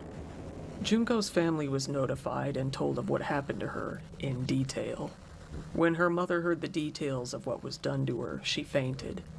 She ended up in a long-term stay in a psychiatric hospital. Under-fucking-standably. Jeez, man. I don't think many people, as a parent, would even be able to hear a fucking tenth of that without a psych ward visit. An autopsy was performed on Junko, revealing the true horror of what had happened to her. Small bottles were found still stuck in her rectal cavity, and it was revealed that she was pregnant, although the damage to her uterus was severe. Her face was so completely mutilated that she had to be identified by her fingerprints. So I'm not defending what happened to her, but who in their right mind would go through all that, get offered to play a game against their captor, and think it was in any good way a good idea to beat them? Yeah, I don't even know. Sometimes when I imagine something bad could happen to my kid, my gut instinct... Yeah, just imagining that something could possibly happen does that to a good parent. It's like, dude. And if her parents are still around, I guarantee they still think about that shit 24/7. Begging for death might have seen that as an opportunity. I agree. I think that's probably what it was. She's like, if I win this, then they'll definitely kill me. Being that they were juveniles, the court withheld the names of the 4 captors. Of course. But journalists from Shukan Bunshin magazine were able to find out exactly who they were and publish the names of all of them, stating that they were inhuman and therefore didn't deserve human rights. Fair point. Nobody really contested this. As we know, they were Hiroshi Miyano, 18 at the time, Joe Ogura, also 18 at the time, Nobu, What? 18 at the time, Joe Ogura, That's a photo of dude when he was 18. He looks like a fucking 90-year-old hermit. also 18 at the time, Nobuharu Minato, who was 16 at the time, and Yasushi Watanabe, who was 17. All 4 of these monsters were caught and sent to trial. During each trial, it was pretty common for onlookers to pass out upon hearing the details of the case. Even with all that they had done, they didn't really show any semblance of remorse. And despite all of this, they received extremely light sentences for such horrific crimes. They were actually still being tried as juveniles, but after much backlash, they were changed to adult status. Still, after being upgraded to adult status, they received unbelievably light sentences. Something that, to this day, continues to enrage people who hear about this case. It's Yakuza. No question. Yakuza involvement is what caused that. The judge is not going to give a death sentence or a life sentence when their life might potentially be on the line as well. You know it and I know it. The boys, somehow, were not charged with murder. Instead, they received a charge called causing bodily injury resulting in death. In Japan, the juvenile court system is far more focused on rehabilitation rather than punishment, something that you'll remember if you saw my Yukio Yamaji video. Usually this means that juveniles will end up getting relatively very low sentences. Hiroshi was sentenced to 20 years in prison. Minato got a 5 to 7 year sentence himself. What? Watanabe got 9 years, and Joe got an 8-year sentence. One sad thing is that these monsters actually received even lower sentences than that at first. They were only increased to the still low amount after an appeal. It was so low that some people even questioned if their Yakuza ties were to blame for this. Oh, they were. There's no question. By the time of this recording, every single one of the 4 boys is out of jail and living free. 3 of them were in jail for less than 8 years. Hiroshi, the ringleader, was sentenced to 17 years originally. He tried to appeal, but as kind of a fuck you, the judge actually upped his case to 20 years. The same thing happened to 2 of the other boys, and after seeing enough, the 4th boy decided not to try to appeal. However, they all ended up getting out long before those sentences were actually up. And I bet you're wondering if they continued to commit crimes after they got out of jail. Yes. Well, let's see. They did. For sure they did. After Nobuhara Minato got out of jail, he changed his first name to Shinji. Shinji. I saw He that did earlier. this for obvious reasons. In 2006, he got married to a woman from Romania and had a daughter together. They soon divorced, and the wife ended up with custody of the child. Minato couldn't stay away from murder for too long. He was eventually arrested again for the attempted murder of a businessman. Need to add a few zeros to the end of all those sentences. Also, they need to make sure it's such a bad prison that none of them would survive more than a month. Send them to a prison in Mississippi, for real. When the monsters got next to no punishment, then got out of jail, did they continue being monsters is the silliest fucking question. Yes, anyone who's capable of doing such a thing, or even conceptualizing or thinking about doing such a thing, is not somebody that can integrate into regular society. without a fucking lobotomy or electroshock therapy. Plain and fucking simple. Anybody that would, you know, like I said, anybody that would even plan such a thing needs to be locked up for the remainder of their life, and probably 2 or 3 consecutive life sentences just to ensure that they don't go anywhere. Yeah, exactly. They verified that they're above punishment, and of course they went back to continuing it. I mean, look at the length we still have left on this video for the others to commit their crimes. The man had noticed Minato staring at him, to which he asked, "What are you looking at?" Minato came over and punched the man. The man then got out of his car and a fight ensued. It escalated to the point that Minato took out a baton and beat him severely. As the victim tried to get back into his car, Minato slashed his neck with a knife he had hidden. The police were called at some point and they rushed to aid the victim. In the chaos, Minato escaped. He was soon caught and arrested. He denied attempted murder, saying he only intended to beat the man. The case is ongoing. Joe Ogura was released in August of 1999. He also ended up changing his name to Joe Kamisaku. He actually had the gall to brag about his role in the kidnap and torture. His father had vowed to give their entire life savings to Junko's family out of shame, but Joe ended up taking... That's the other thing you got to keep in mind. Japan is big on nobility and family respect. Being the family members of these people, their reputations are ruined too. And that's exactly why they did that. They offered to give their life savings to the victim's family, because even though they're not the ones in jail, they're still publicly shamed for until the end of time, and they'll never be able to get out from underneath that. So they didn't just ruin their own lives, they ruined the lives for all their collective families too. Money and using it for himself to live a fairly extravagant lifestyle. Joe's mother wasn't much better, as she actually vandalized Junko's grave, saying that it was Well, it's interesting you would say that, Snipple, because there is a real concept that Silent Hill 2's in water ending is based on, called Shinju, which means family suicide. And it's a way for them to essentially try to restore a little bit of honor to their family, because their family has been drenched in shame that cannot be outlived. That's what that term and that process is about.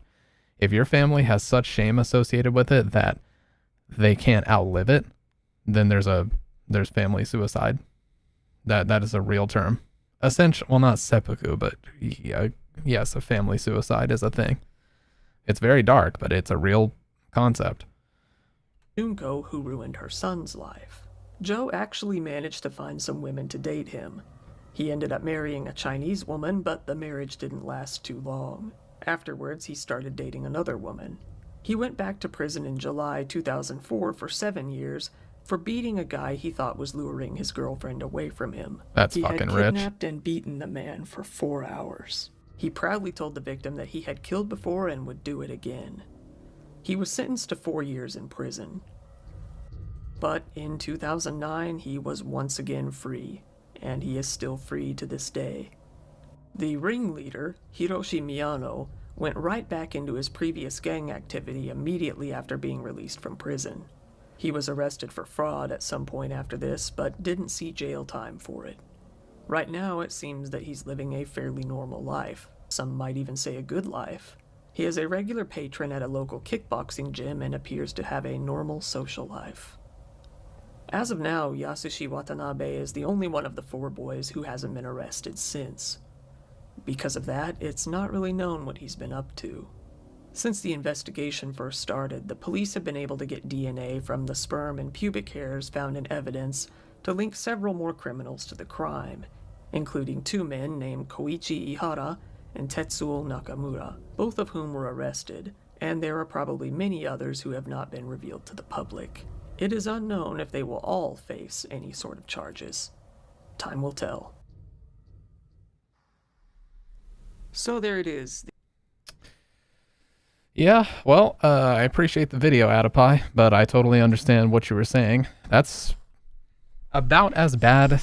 I think that is as bad as it could possibly have been. That they had a lot of women sending them love letters in prison. What the fuck is up with that, dude? Like Jeffrey Dahmer and, actually it wasn't Jeffrey Dahmer gay, but anyways, they had, like, I know that happened with Ted Bundy. Like, a woman tried to get married to Ted Bundy while he was in jail, didn't she?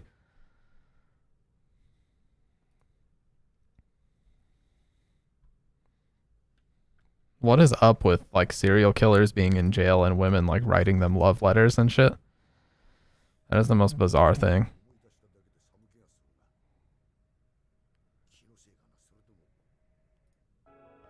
But I do think it's hilarious that they say, gee, I wonder if the Yakuza connection had anything to do with their sentences. Yes. No, there's no question. Yes, it fucking did. Like, what the fuck, man? Any other situation, had they not had those ties, they would have got death sentence within about 2 hours of deliberation. There's a term for it that women like the dangerous sense of fame and power. That's about it. I don't know what it is, but it boggles the mind for me as a guy. It boggles the mind.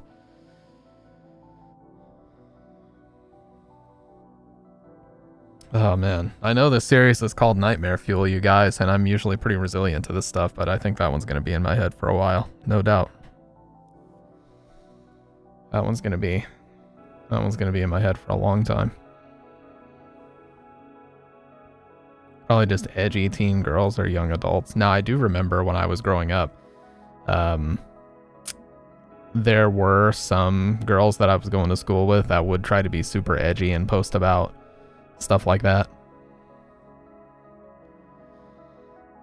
You know, how they thought certain serial killers were actually cute. I mean, we don't even have to go back. That shit happened when the Evan Peters Jeffrey Dahmer biopic came out on Netflix. Everybody was talking about how cute they thought the real Jeffrey Dahmer was. Like, fuck are you on about? It's not. Stop commoditizing serial killers into your little TikTok trends and putting them in music edits and shit. That's one of the most infuriating things that people do nowadays.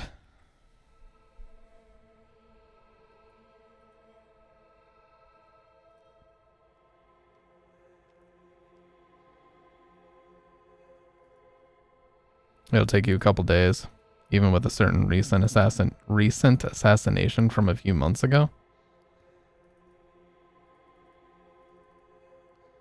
Oh, yeah. Luigi, that guy. Yes. Yeah, I don't know, man. I'm not getting into that whole conversation though. Yes, I was talking about the Mario Luigi. Oh my god, I need a palate cleanser after that, you guys. Holy shit. Oh, there's only been 2 times in the history of us doing this where I had to get up and walk away for a second. The last time was when it was a kid that got shoved into a chimney by his own parents, by the way. And they did it in like an abandoned house across the way from theirs and tried to claim that somebody else did it. But then when they investigated, they found out that the parents did it just because they didn't want to have to deal with taking care of him anymore. That one fucked me up. I actually had to get up and take a few minutes after that one, dude. Yeah. So I'm going to take a second and I'm going to refill my coffee a little bit. And, you know, I just need a second, so.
Alright, I'm back. Still not ready to talk about it, but I'm back.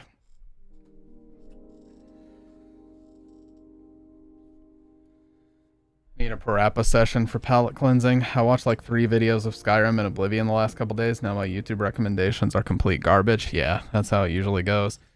Dude, did you know? I actually saw just the other day, there's a video of the Parappa the Rapper voice actor being a scam artist. Like, he apparently like, there were a couple guys who were working on a fan animation for Parappa, and they reached out to him. His rap name is Dread Fox, by the way. And he scammed them out of, like, a couple $100 that they paid him to record the voice lines, and just kept putting it off, saying, oh, I'll do it, I'll get it done, and he never did. And then eventually it escalated to him, like, sending death threats to the guy who called him out on it. Saying, like, I already hired a woman to, like, case your school, I know where you go to school. I'm like, holy shit, man.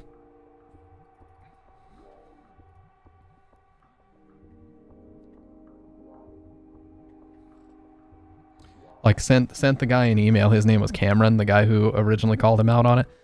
He sent the guy an email saying, like, you know who this is. Watch out. You know, like, watch when you go to school. You better be looking over your shoulder, because I've already paid this lady to, you know, check everywhere you go, and she has a knife on her at all times. You know what I mean? Just crazy shit like that.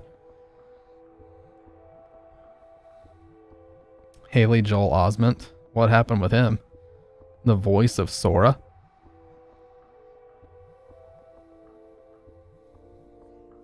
Oh, man.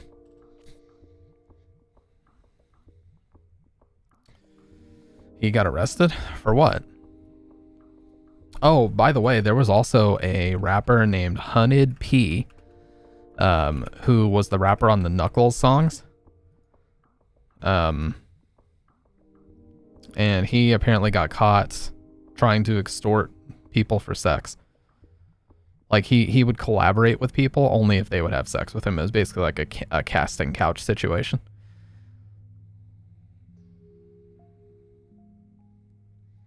Yeah, the fucking guy who did the Knuckles Pumpkin Hill rap named Hunted P, and also my favorite song from that game, Space Trip Steps.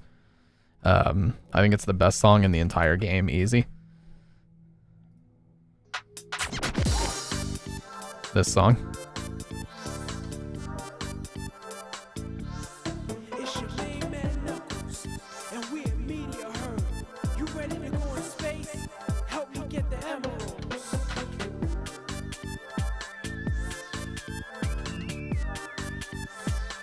Not gonna lie, the Sonic Adventure 2 soundtrack still bangs even to this day. Can I pumpkin your hip? Go to your room. I don't care if you're already in it, go to it again. Oh, this was 2001, Adapie.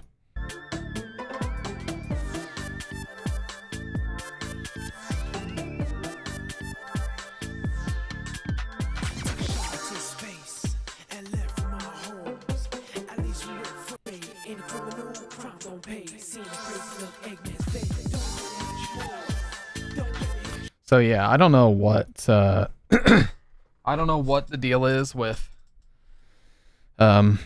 these rappers that were featured in games in the late 90s, early 2000s having such massive egos, but they apparently do, man. Like, Dread Fox is a fucking weirdo, man.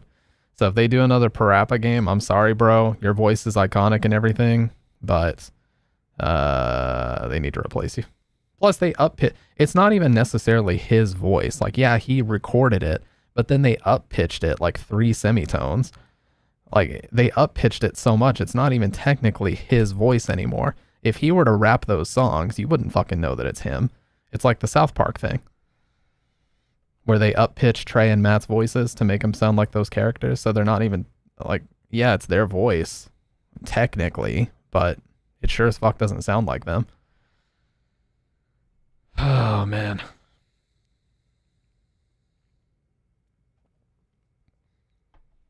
Well, the original Parappa was not just, it wasn't just that it sold well, it was that it was the first legitimate mascot character that Sony had.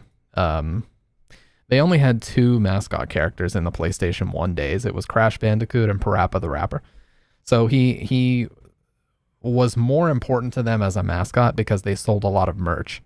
they sold a lot of Parappa merch. There was like an alarm clock.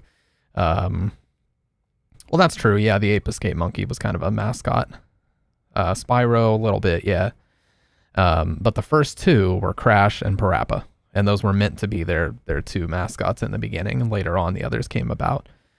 But yeah, the big thing about PlayStation 1, man, the PS1 and PS2, I swear they are neck and neck for me. I can't decide which one I love more because they're so phenomenal. Both of them are just so fucking phenomenal. The PlayStation 1 I arguably have a little bit more nostalgia for, but the PlayStation 2 was like, I'm 30, okay? I ain't getting any younger. I still primarily play games that originally were released on PS2, whether it's the Silent Hill games. We just recently did Rule of Rose, a ton of games that originated as Shadow of the Colossus, Eco. Like, I'm still playing a ton of these, like, PS2 greatest hits to this day. That console is just eternal. Those games never get old. Metal Gear Solid, the bulk of those came out on PS2 and beyond. Only one was on the first PlayStation. PS3 is another one of my favorite systems ever, man. You guys don't understand how mind blown I was the first time. Well, to be fair, Dr. Red, I was one of the very few people that played Resident Evil 4 on GameCube first. So my dad didn't care what system it was. He always had all of them. He was a fucking Pokemon console player, dude. He had them all. So every year around tax time, that's when we would buy our game systems up for obvious reasons. And so like 2000, we got a PS2 as our first DVD player. 2001-ish, we got an Xbox. 2002, we got our GameCube. Whenever they came out, okay? And Resident Evil 4, all my friends at school only had PS2s. Resident Evil 4, when that came out, I was like the only fucking dude in the friend group that got to say, I'm playing Resident Evil 4 because it's a GameCube exclusive. It's crazy to think that it even was in the beginning. And then 9 months later, Capcom is like, okay, we want that PS2 money. So they downgraded the game ever so slightly. If you look at GameCube versus PS2, the PS2 version is certainly downgraded. And they put it out on PS2 and it just fucking popped, man. It just exploded in popularity even more than it already did. The PS2 version of it, I think, was the best-selling version until the digital ones came out. Oh, Adipie, I feel that way about PS1 and PS2. Like, looking at something like Metal Gear Solid 1 and then watching the intro of 2, where he says the Hudson River 2 years ago, and you see him, like, jumping off the Hudson River, or the jumping off the Golden Gate Bridge. It's not the Golden Gate Bridge, it's in fucking New York City. Whatever bridge that is, okay? Because I don't remember what it is. He jumps off that bridge, and, like, the stealth camo goes off, and you see the electricity as he lands on the tanker. That was it. I'm a little bit older than you, to be fair, but that was it, dude. When I saw that, I was like, graphics will never get better than this. And honestly, for like 5-6 years, they didn't. It wasn't until the first game on PS3 that really impressed me was Killzone 2. Killzone 2 by Guerrilla Studios was one of the first times that they kind of figured out that hardware and mastered it. And then Uncharted 2 was the one that fucking just blew everybody away. Naughty Dog and Guerrilla Studios were the first two to master the PS3 hardware, and when they did, man, it was like leaps and bounds above what the 360 could do. It was insane. And we just recently played Beyond Two Souls, the game with, at the time, Ellen Page. And that game, even now, looks unbelievable. On PS3, that was like one of the last, that and the first Last of Us were the last two like AAA massive Sony releases on the PS3. And that still looked really good to me when I played it. I mean, some of that shit was mind-blowing. You guys even said it in the chat, like, what the fuck? How are these graphics even possible, man? The visuals in that game on a PS3 FAT from 2008 rivaled games that have come out in the past few years, and I'm not even joking about that. It was insane. It really was. But I must say, the Dreamcast is also up there and one of my favorite systems ever. Jet Set Radio Future. Or no, Jet Grind Radio. Jet Set Radio Future was Xbox. Jet Grind Radio, Sonic Adventure 1 and 2, because I had them both on Dreamcast. Power Stone 1 and 2. Capcom fighting games, which are kind of like Smash competitors a little bit, like party fighting games. Crazy Taxi, Shenmue. Oh man, so many amazing games. Soul Calibur 1, yes, the first game, historically the first game to ever get a perfect score from IGN was Soul Calibur 1. If you guys didn't know that, now you do. Because I remember my dad telling me that that was a big deal. Oh, Sega Bass Fishing was fucking awesome. Dude, the soundtrack in those games, they call them like Jungle Beat, right? Dreamcast. Yes, Dreamcast Jungle D&B is what they call it. And it had a very specific, like, it had a very specific type of sound to it, which you guys will, if you grew up with the Dreamcast, you know immediately what it is. It's this exact type of sound. Dreamcast was full of music like this. End of pattern. Acknowledge.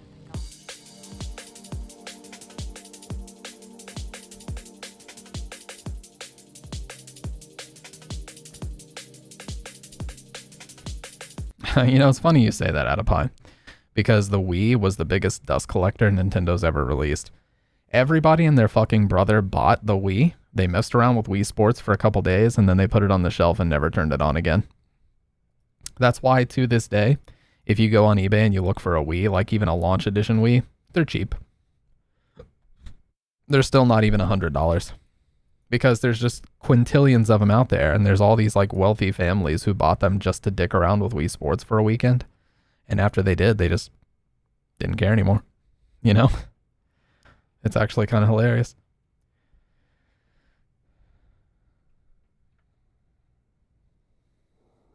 I loved the Kinect. I don't think the Kinect was bad, it just didn't have the games. They had a few that were genuinely very good. Like Dance Central was a very, very fun game. And that when I played Dance Central 1 and especially 2, I was like, oh, this is the killer app. Like this actually makes the Kinect fun to play with family members, and it was just fun, you know, just harmless, good ass, like just dancing, looking like a dumbass in front of your friends fun, you know what I mean? Dance Central was cool. But they just couldn't get it right after that. They were coming out with all this gimmicky shit where it's like, oh, you're in Star Wars and you pretend to hold a lightsaber and just fucking wave your arms around like an idiot. They just couldn't figure it out after that, you know what I mean? And then later on, we found out that Microsoft was more concerned about recording our voices and hiring some third-party company to pour through all the data like fucking maniacs.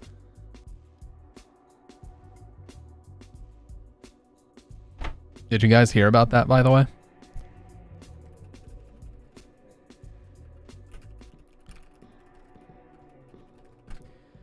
Microsoft contractors listen to Xbox owners in their home. A real thing, by the way. Contractors working for Microsoft have listened to audio of Xbox users speaking in their homes in order to improve the console's voice command feature. Motherboard has learned. The audio was supposed to be captured following a voice command like Xbox or Hey Cortana, but contractors said that the recordings were sometimes triggered and recorded by mistake. Oh, just a little oopsie. A little whoopsie daisy.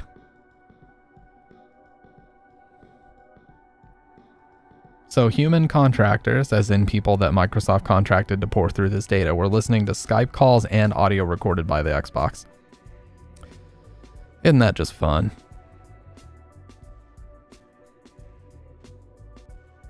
So all that shit they told us about, oh, we don't record your voice unless absolutely necessary for like feedback purposes.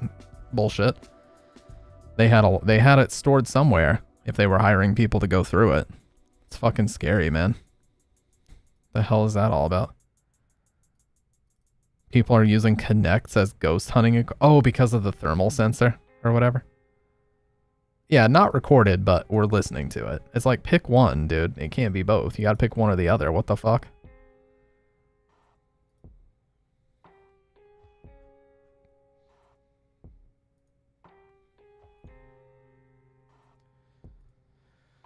Oh, Microsoft, dude. Nobody has been hit harder by the third console curse. You guys know about the third console curse? I think we've talked about it before. The third console curse happens when a company releases their first one. It did okay. In the case of like Sony, it did incredibly well.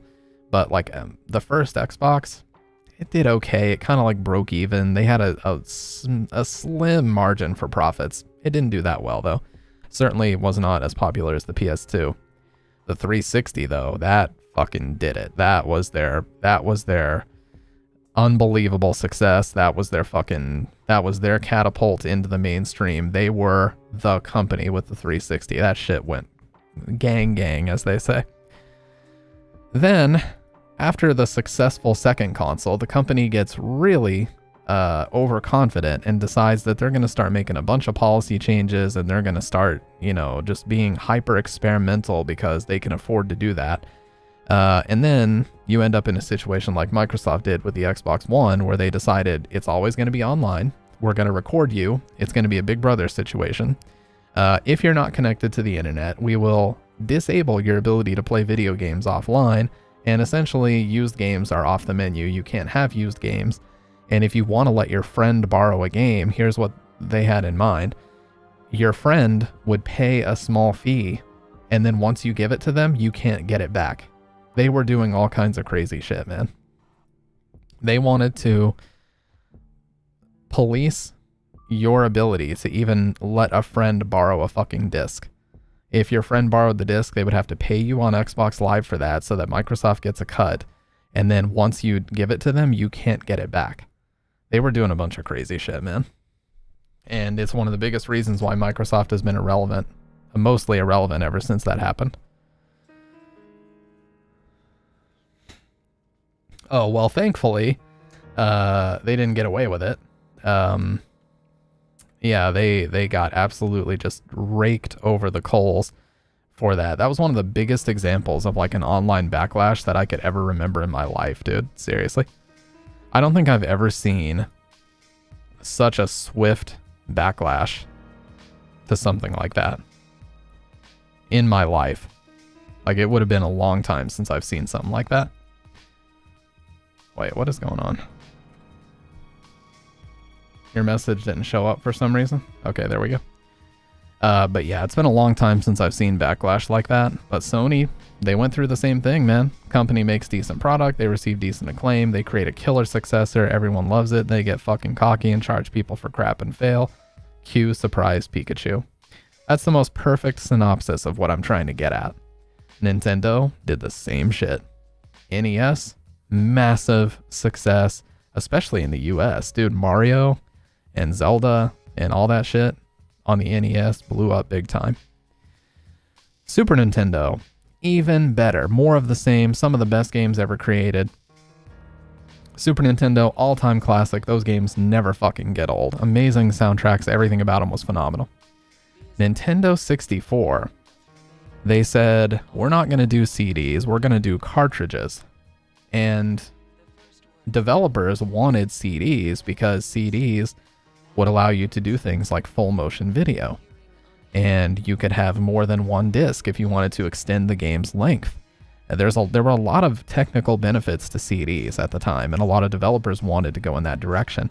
And Nintendo folded their arms and said, nah, we're going to do cartridges. Well, you can't sell a customer 2 cartridges. It's too expensive to manufacture them. So, a lot of those games had to be cut down massively because of that.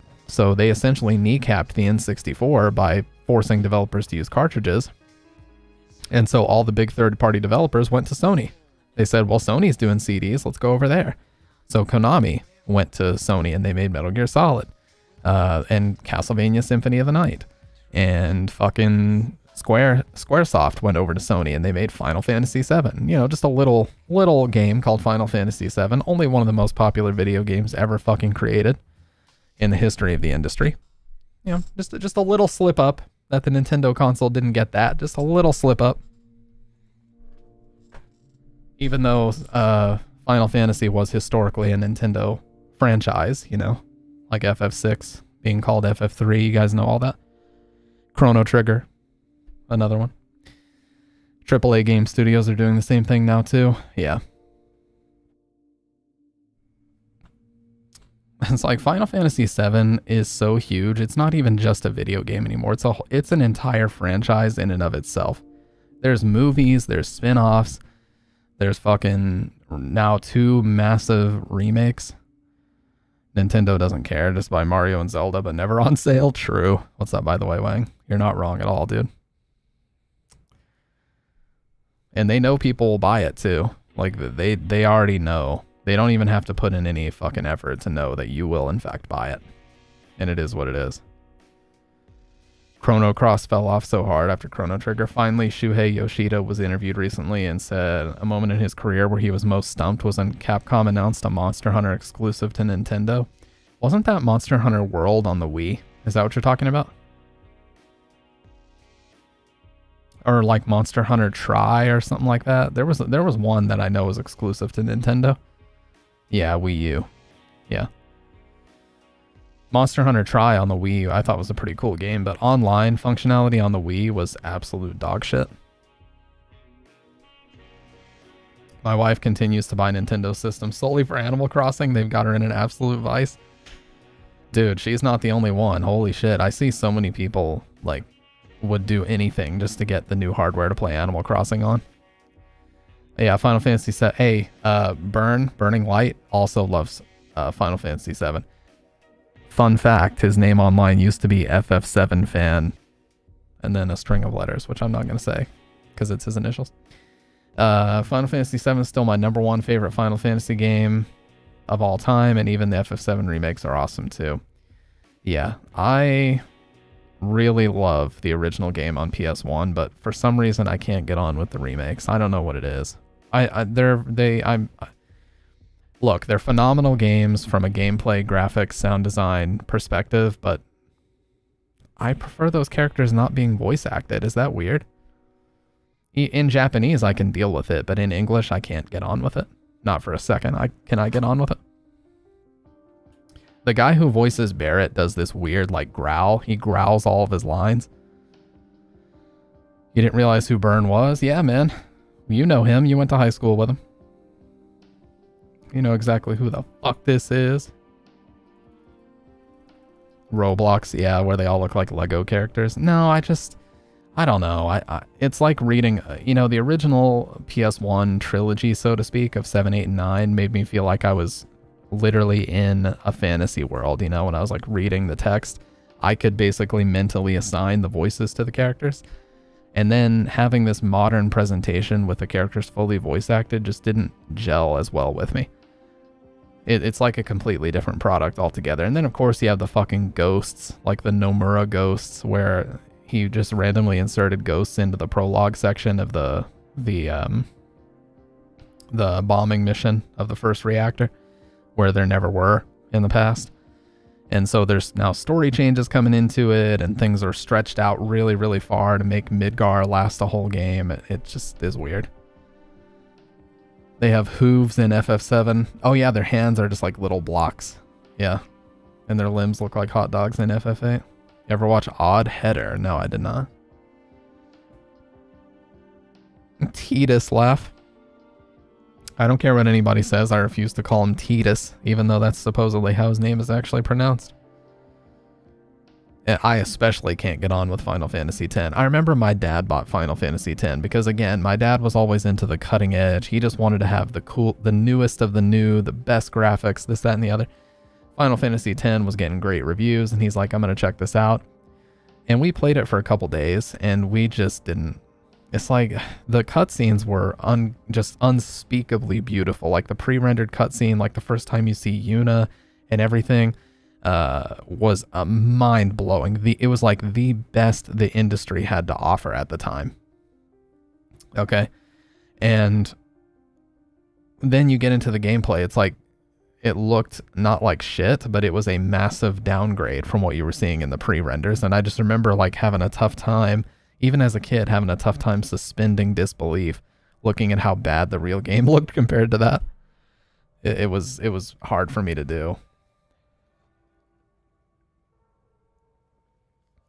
Weird things found in games, Easter egg, cursed debug levels. I should definitely check it out. No, it's Aerith with a TH at the end because her name is supposed to be similar to Earth. And you know something interesting, Siren, is if you speedrunners, okay, I watched this guy named Caleb Hart 42, but there's a few other speedrunners out there. When you skip the church section, where in the English version of the game it lets you name her Eris with an S at the end, If you skip that section, the game automatically names her Aerith with the TH at the end. So that is the intended name, and the Aerith name was just because of some translation error. But it was always supposed to be Aerith with the TH at the end. Valkyrie Profile 2. That's a great game. There are some PS2 games. Did you guys know that? I think Valkyrie Profile 2 is one of them that runs can actually run at like 720p or 1080i. The cinematics were so good and the gameplay was nothing like it. Yep. It is bad, dude.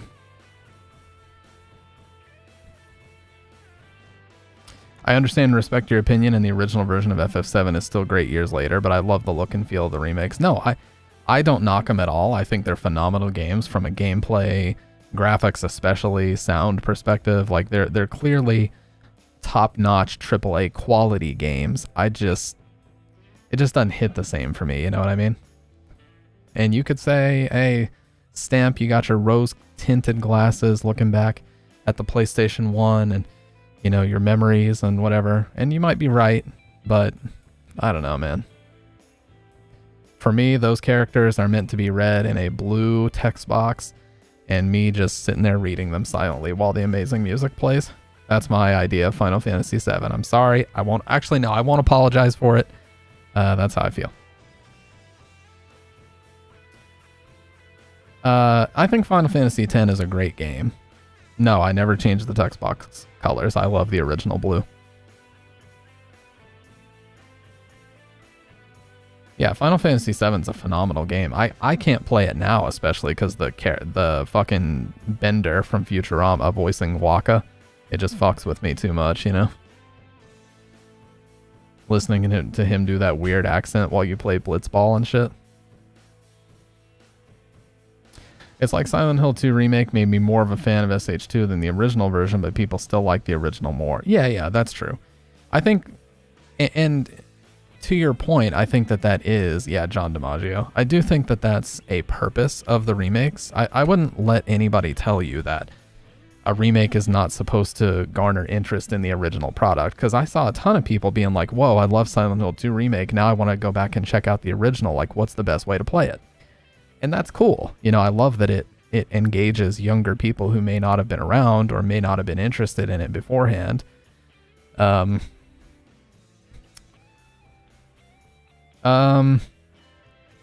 Well, Burns says my opinion doesn't matter no matter what because I'm a Final Fantasy 13 enjoyer. I never said it's a phenomenal game or anything.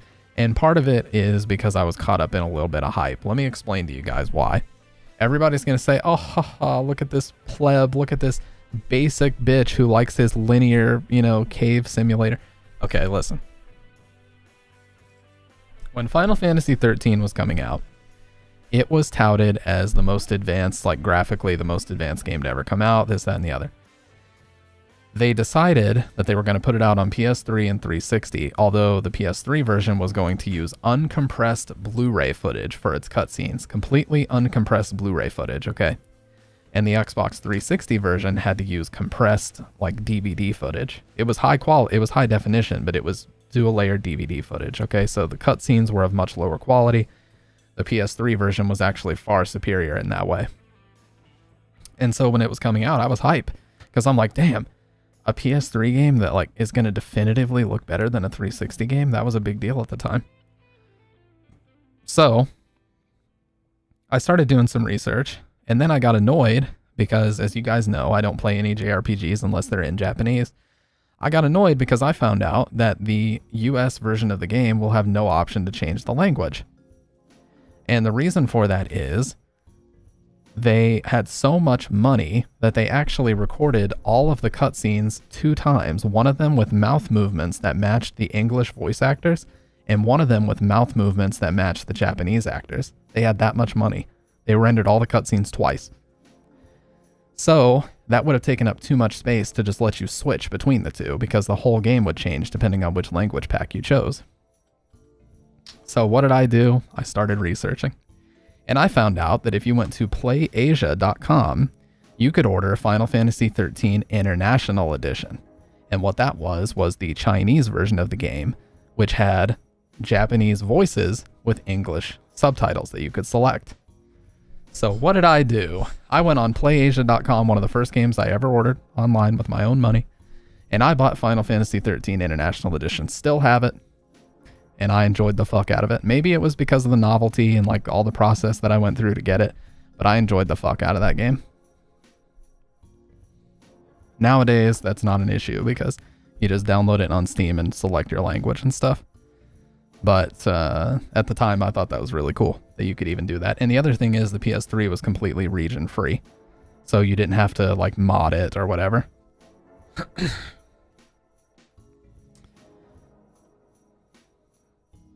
Haven't played 13 yet, but I do have my Steam rep ready. Yeah, on Steam now you can just switch the language. It's hilarious to me that we had to jump through so many hoops to get that version.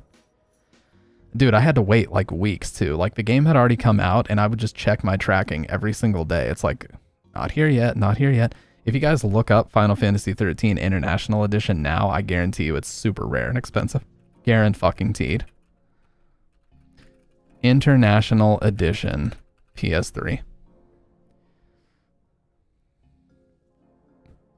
Dude, I don't even see it.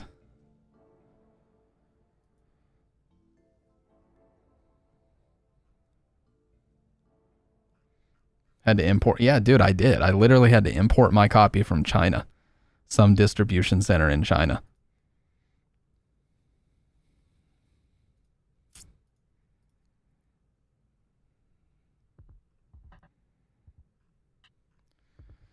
Final Fantasy 13. Let me just look up Chinese version.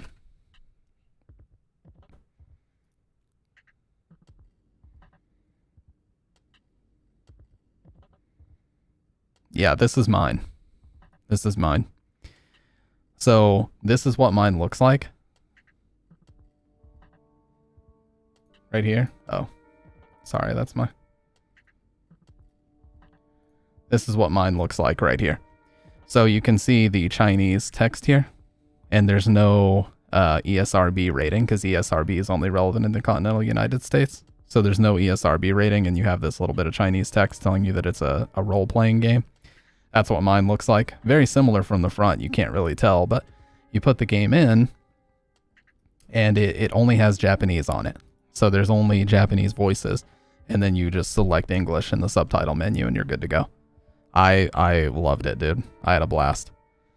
Lightning is her name.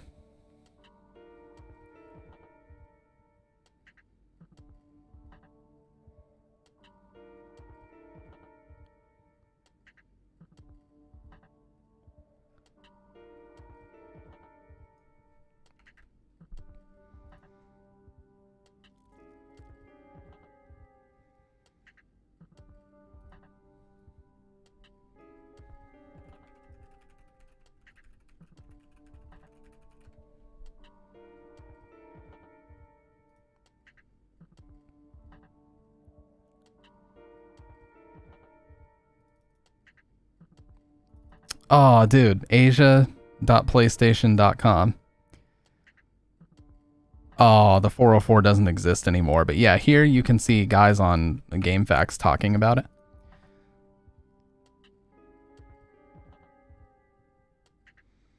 Here you can see guys on GameFAQs talking about it. You want this. This is the version I got. It has Japanese voices in English, traditional Chinese, or Korean text, depending on your system setting. Yeah.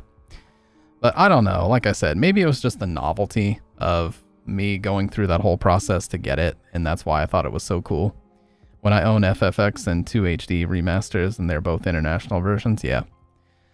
Yeah, like I said, maybe it was just the novelty of going through that whole process to get it, but I really fucking enjoyed that, man. I enjoyed it a lot. It was a real blast. And Burn likes to shit on me. Which could be fair, you know, but I'm not a Final Fantasy lifer, you know. I haven't really sat down and played 8 or 9, although people say they're both great. I hear more people talking about 9 being a great game than I do 8, though, to be fair.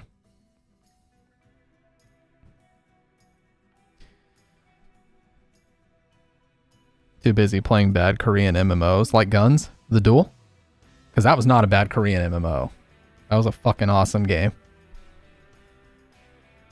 Decaron? Never heard of it? but if you say that it was bad, I will take your word for it. You were always into some weird, obscure stuff, man. You know what's funny? You're actually responsible, and I know I've told this story before, you're responsible for getting me into heavier music because you had this phone called a Samsung Captivate, and we were in English class with Miss R, I'll say.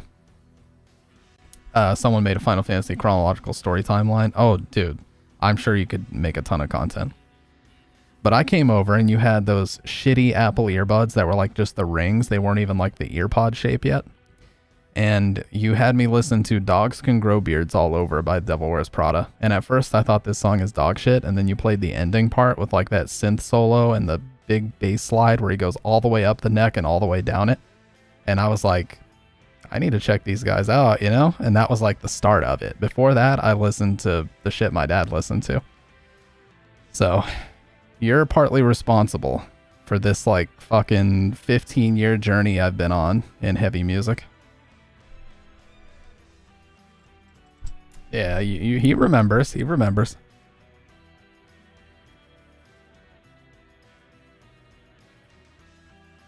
I carried a headphone splitter on me for a long time for that reason. Yeah.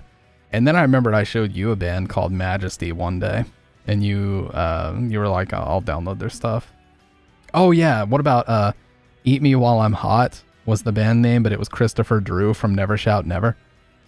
And he had a song called Mother May I. You played that for me one time too, and I was like, damn, that's good shit. And that song was stuck in my head all day. I was like, I cannot wait to get home and go to some shady fucking website and download this song. Turned him from a boomer rocker into a goth kid. Okay, so the goth thing, that came about later. Okay, that came about more toward the end of high school going into college, to be fair. But yeah, certainly started my interest in that whole aesthetic. Oh, we've all done it, dude. Except mine was looking up Steam keygens. That's what mine was. That's how I ruined the family PC. Yeah, I was like, oh, keygens work for really old PC games. That means it'll work for Steam too, right? Guys, we need to have a serious conversation. Don't download keygens for things you have to pay for. Diary of Jane, yeah, .mp3.exe. It's like a 5 kilobyte file, and you download it, and immediately the background of your computer gets changed to meat spin, and then what happens from there is anybody's guess. I mean, you're fucked at that point. Don't even try to Google malware bytes because they've already blocked it and they won't let you open it, dude. They know what you're trying to do. They know what the fuck this is. And then, like, I remember, I don't know if you were there, but we convinced this one kid who, this was high school days, by the way.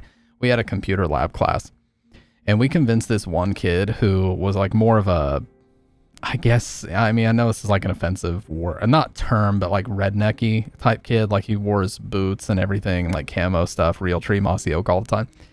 And we convinced him to go to wowomg.com/raffle. And if you don't know what this website was, you would go to it and it would just open up like 50 windows of the same browser. Like it would just keep opening windows continuously. And it would put your volume at 100%, play the You Spin Me Right Round 80s song, and it would just show meat spin on your screen. And if you don't know what meat spin is, it was some dude fucking another guy's ass and the dude's dick would like spin around. It was a big meme video that people used to send each other all the time. So you have this fucking video playing and the fucking volume is maxed out, and it would keep opening tabs so that you couldn't close them quick enough. And as soon as he went there, he like covered the screen with his hands and like looked around like, holy shit, what's gonna happen? And then somebody just walked over and hit the reset button. It's like, dude, you're an idiot. After the reset, the computer was totally fine, but it was hilarious to watch. /raffle was the best. I remember when you could just search for files to download on Yahoo. Yep. Or /WTF, which made the window run away when you moused over the exit button. Yeah. And you thought that a poltergeist had taken over your computer. That was so funny, man. I literally laughed so hard at that I had to keep myself from puking. Like we were sitting there dying, laughing after we saw that happen. God, we were so fucking stupid. This April, I've been playing 6 Sonic games. Game on Dreamcast Redream emulator, and it's part of the April Sonic month. Nice. I love the Sonic games on Dreamcast. I'm not even gonna lie. I got in trouble with the IT guy at the high school on the reason why we lost the guest account. That's fair. Dude, his fucking account was so easy to use too. We had these, yes, I remember Screamers. You'd have the maze game with the little tiny thing you would have to lean in, and then it would show like Linda Blair from The Exorcist screaming. So our IT guy at school, his name was Andy. But basically his username was A and then his last name, and it had no password on it. So you could go to any computer in the school, just type in A, his last name as the username with no password, and get into it, no questions asked. So when you tried to go to a website, it would be like, you have to log in order to access this website. If we were like on our iPhones trying to go to a website on our phones. So it was that easy. You just typed in his name essentially and just hit submit and it would just work. So after a while, they caught on to people doing this because someone had like spread the info around. That's how I caught wind of how to do it. And yeah, so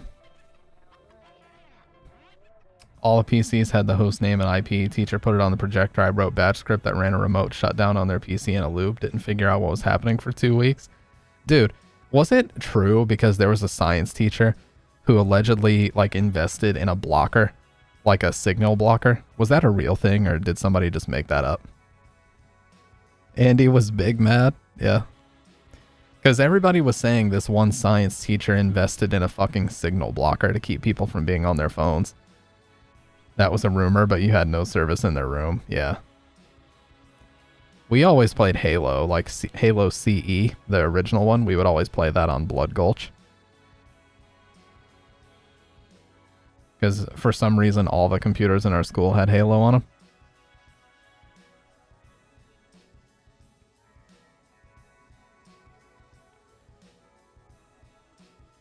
Yeah, man. Anything is more of a healthy outlet for sure. It's always a good way to go about it. Everybody, yeah, dude, RuneScape was insane now that I think about it. The fucking sea shanties from RuneScape are still stuck in my head to this day. Those are legendary shit, man. RuneScape was my first exposure to getting catfished as well. There was this girl I ran into on there called UnaWoman77. And at least I thought she was a girl. And after that, like, after a whole day of, like, running around with her character doing shit, they did, like, this grand reveal where they're like, I'm actually a guy, BTW, fuck you. And then just left. I was like, what the fuck?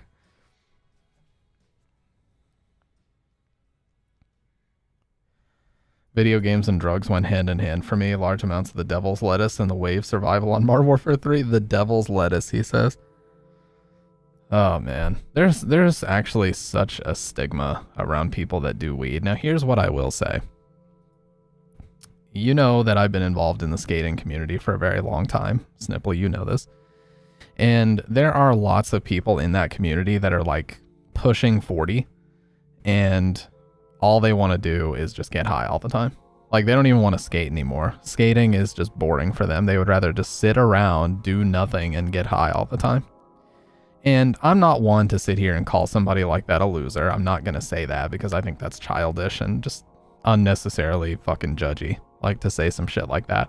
But it just freaks me out because it's like you could be so caught in that cycle of not doing anything. That was me, dude. I did the math. I was stoned for 6 years straight at one point. Yeah, and it's like you just can't.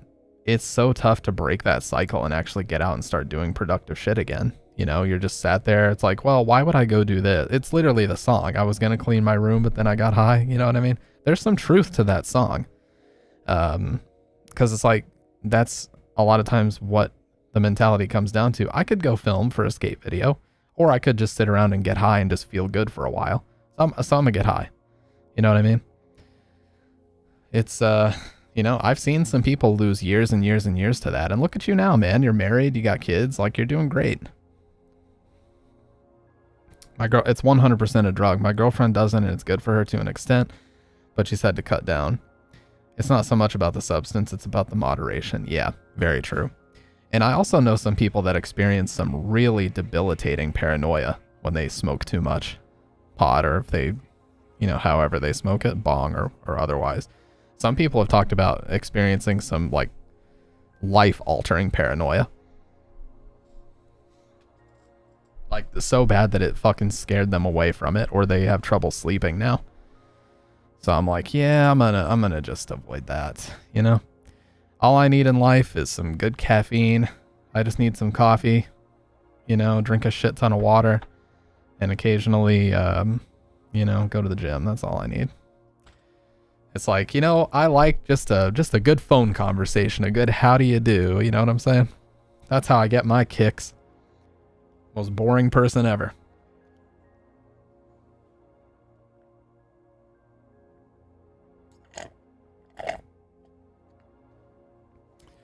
It can be medicine, but you have to be smart about it. Yeah, and I can't smoke at all. I have panic attacks from it now. Every now and then I'll hit the Delta pen, but that's like once every 6 months or something. Yeah. Sativa is supposed to be the mellow one. Yeah. I don't know, man. I just, I haven't needed it. So I've made it to 30 just fine without it. I'm like, why would I start now? You know what I mean? Plus, I don't think it's legal in my state still, so. Indica equals couch. Yeah.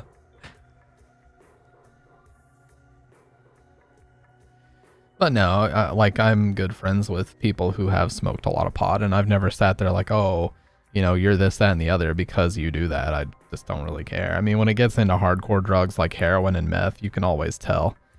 It's plainly obvious. The signs are all there. Like, they're tweaking, they're fucking going insane. They're like, chittering, they're chattering their teeth all the time, like doing this shit when they're on meth.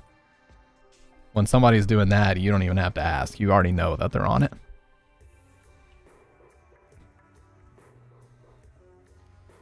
Oh, and yeah, of course, Snipple, like didn't we live right next to Meth Central? Like that whole town that we live next to that started with a C was literally just known for its meth dens everywhere. It's like, don't go through there. You're going to end up in a fucking trailer park full of meth. Everybody knew it. It wasn't even a secret. Yes, dude, I fucking just said that like 2 months ago. See, guys, validation. I was just talking about this, and some person called me out and said, no way. Look at it, dude. It's right the fuck there. Validation. That's what that is. I'm not... My brand, okay, my brand is not lying. That's why it seems like I lie all the time. I can't lie when I'm on this stream, because if I do, somebody's going to call me out and find out that I'm full of shit, so why would I lie? But yes, so we heard about that all the fucking time, man. No one would ever lie on that. Exactly, dude. You know what I'm saying? No, nobody would, and nobody ever has.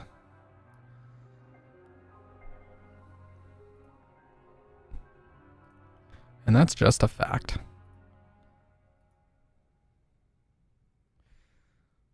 I admit I got into crack, but I never did a lot, and I don't do it anymore. That's a message over on YouTube, by the way.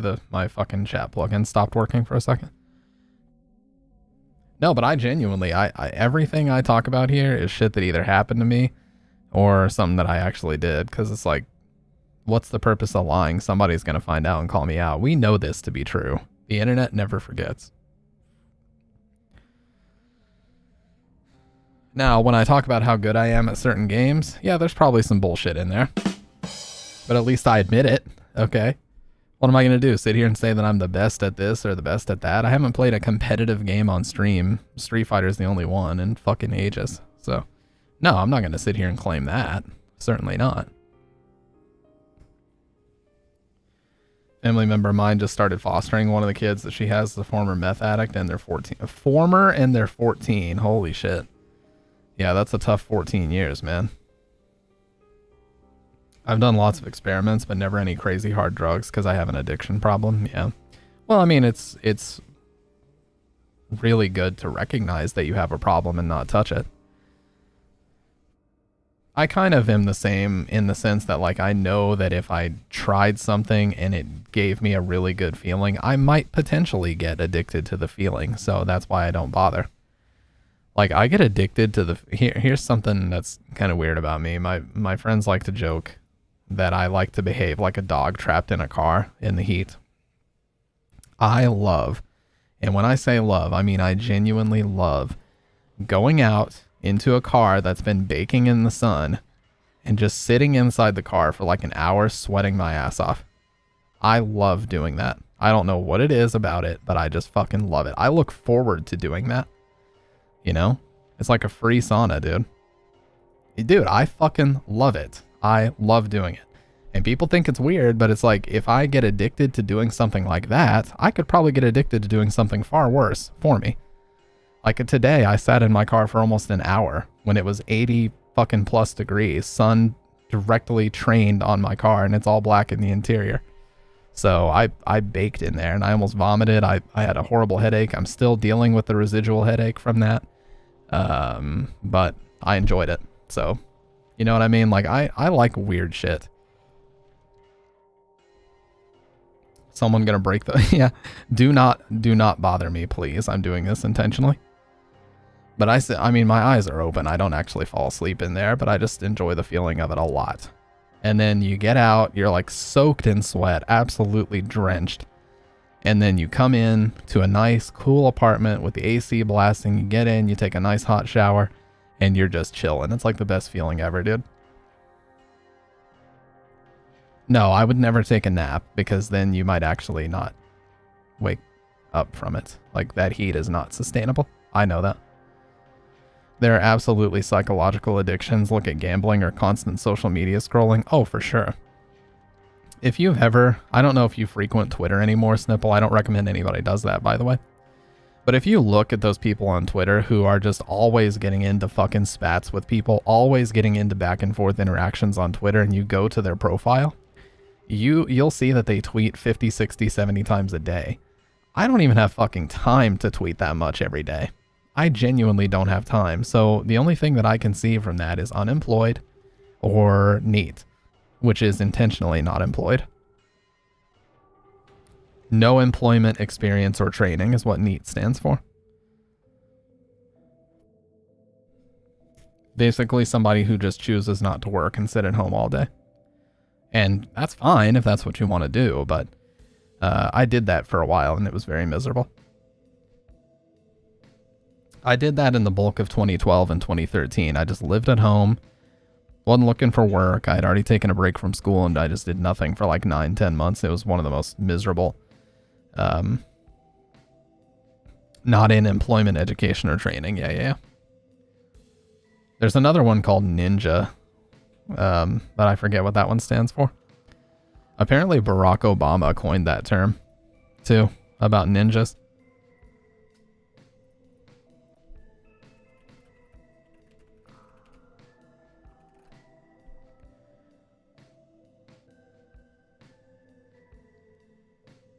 But yeah, it was basically about people that didn't have jobs.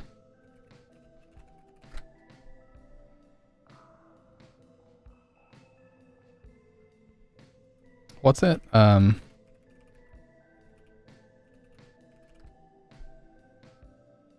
Yeah, the acronym NINJA stands for No Income, No Job, No Assets. Yeah, that's what it stood for.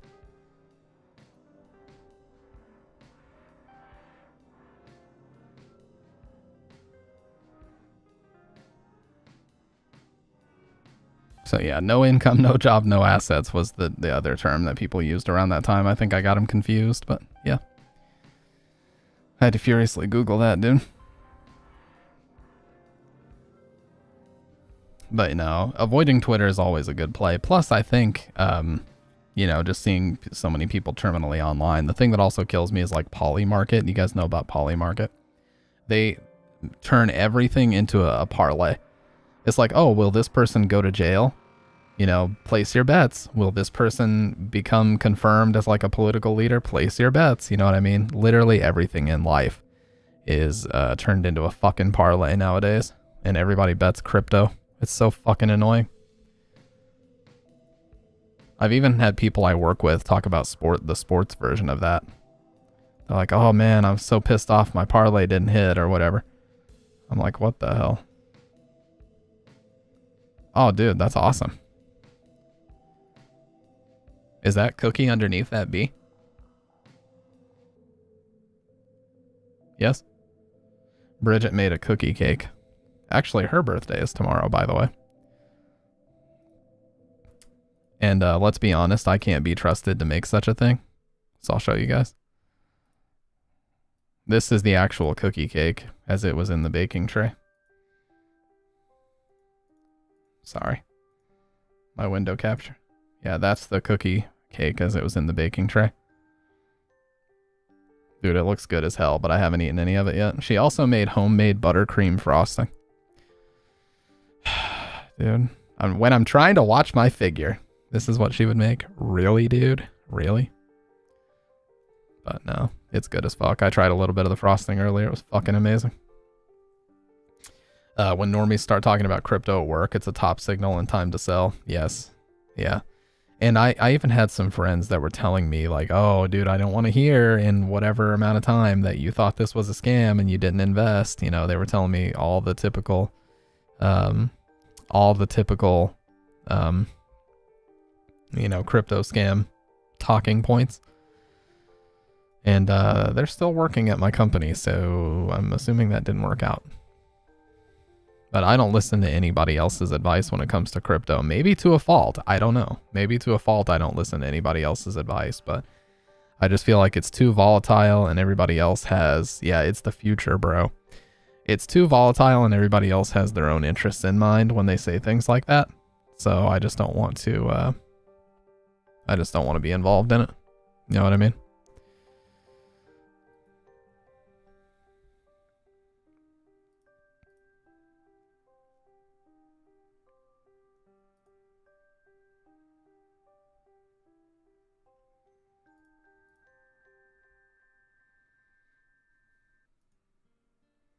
I did crypto for a while, came out ahead, but only like $300 overall.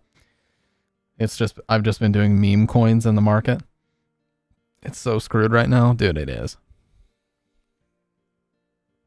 Everybody wants you to believe that they have the answers. Everybody wants you to believe that their coin is the best because it's got this advanced security feature and this, that, and the other. You want to know what perfectly encapsulates all this and is still a relevant video to this day? It's a video called Wage Cucking It by Bizonachi from 6 years ago. Check this out. This video perfectly encapsulates the entire cycle of getting caught up in a crypto scam. Right here. Here we go. Here's exactly how it happens.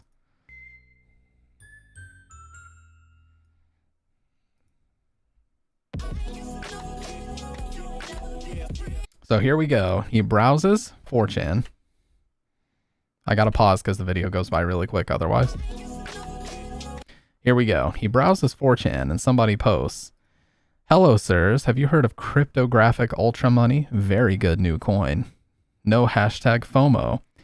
And then this guy says, "Fuck off, shill." And then another person says, "Very reliable project. It is time to participate in it. Sir, will you airdrop cum?" Of course, cryptographic ultra money stands for cum.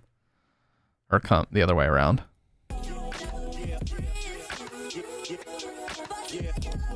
And here we go. Cryptographic ultra money, the new paradigm. We're proud to pre-announce the announcement date of the launch of our new coin, Cryptographic Ultra Money. This changes everything. Cum is a next-generation blockchain 5.0, decentralized, trustless, quantum-resistant AI deep learning / fog computing platform with full-fledged, multi-tiered masternode ultra economics, near infinite scalable feeless TPNS, that's transactions per nanoseconds, by the way, and 2,000 plus fully integrated partnerships under NDA with multi-trillion-dollar companies and supranational organizations. The CUM token will be accompanied by a secondary token seed. We will announce more details on the specifics at a later date. To the hashtag moon, buy low, sell high. Reporting from the moon, boys. Look at this. He's seeing, oh, blockchain, AI deep learning. This is every person you've worked with that is amazed by crypto right here. He just can't believe it. Joins the Discord. Here we go. He's got the merch. He's dreaming about cars.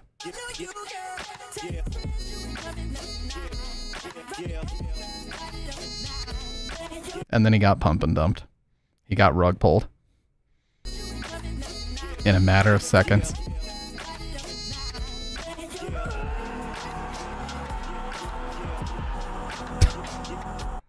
This is my favorite part. Cryptographic ultra money exit scams as crypto market crashes, and why this is a good thing. A blatant and pathetically obvious scam, states SEC agent Bill Wilson.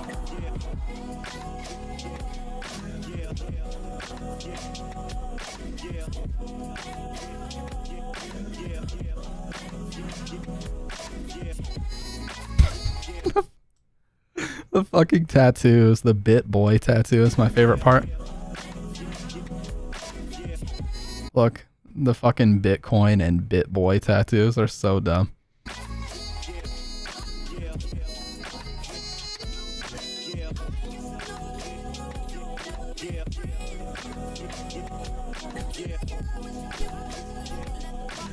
The fucking face, dude.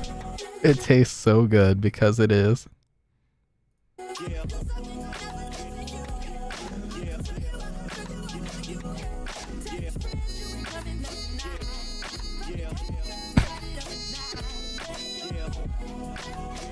Oh my god, this video.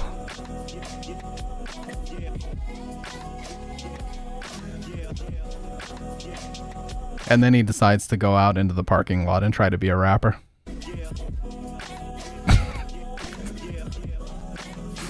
Oh my god, dude. Yep, and now he's gonna go to all his friends and say, you know what, dude? Never again. I'm not doing that shit ever again.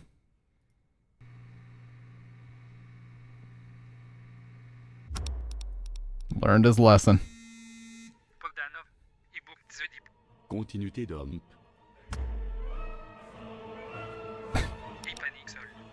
Temporary bottom, reversal. The roller coaster of emotions he's going through right now. Put him to sleep. Load the Korea food. Make him think it's the bottom. Drop off the volume. Wojak face is so funny, dude. Push sideways. Print 100 million Tether when he goes to sleep. 10 pound pit. Load a deep. He's already prematurely aging now. Sideways until he sleeps, then crash with the exact same Korea food. Get Vitalik on the land. Master. Don't pattern for 2 hours and then wake him up. Okay. Load the flipping trade. That's still, dude, you see that in speedrunners chats all the time. They post that Bogdanov guy, like, on the phone telling someone to end the run, you know? Crash it. Activate quantum immortality. Oh my god. Now print 200 million Tether. Just printed 200 million USDT. We are, let him in. Pump it.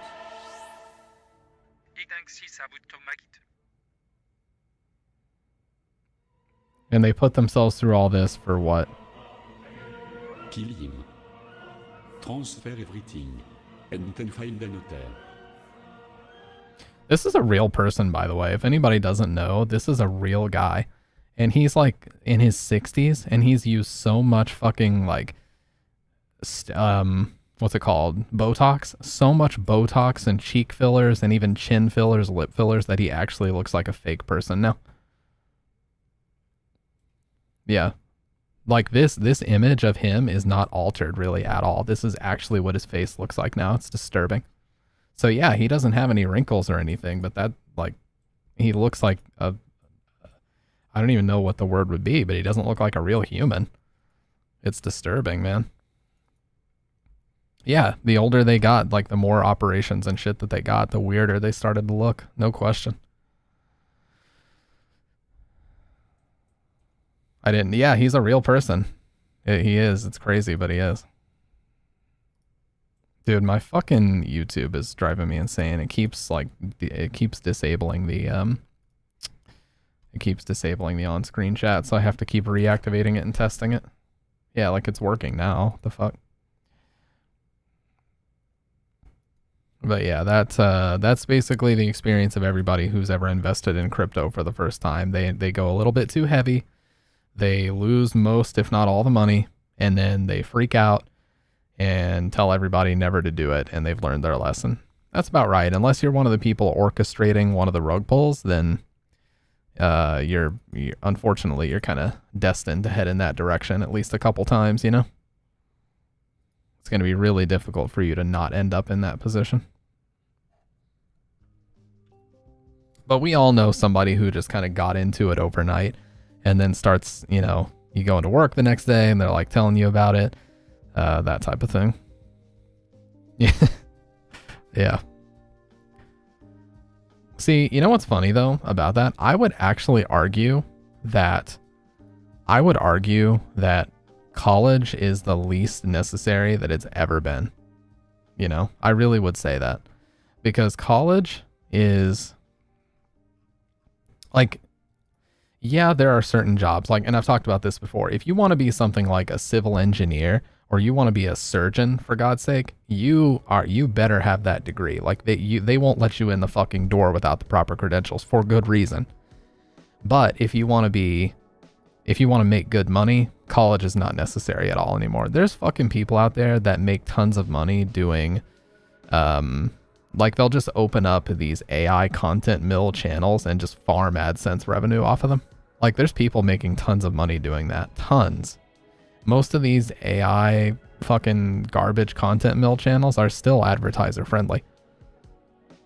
Somehow.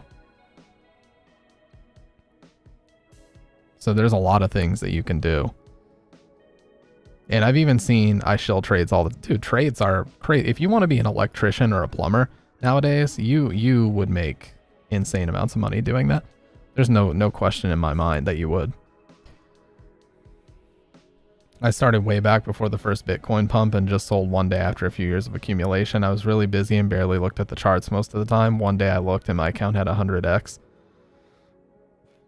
Yeah, I mean, you just never know what it's going to be.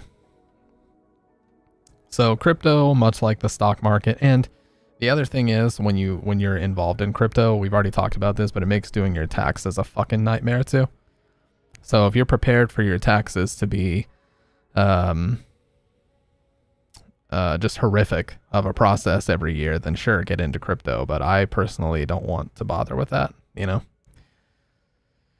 Oh yeah, so I had a question for you guys. A good friend of mine is really, and when I say really, I mean super, super into Dead by Daylight. Would you guys be interested in me giving that game a shot? I've only ever played like 2 or 3 games of it, and I had no fucking idea what I was doing. I kind of want to get back into it so I can play with a couple of my friends.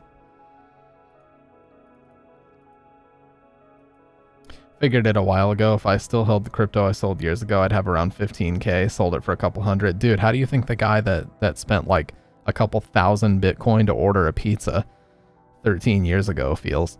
It was like 2013 or 14. This guy spent a couple thousand Bitcoin and ordered a pizza with it.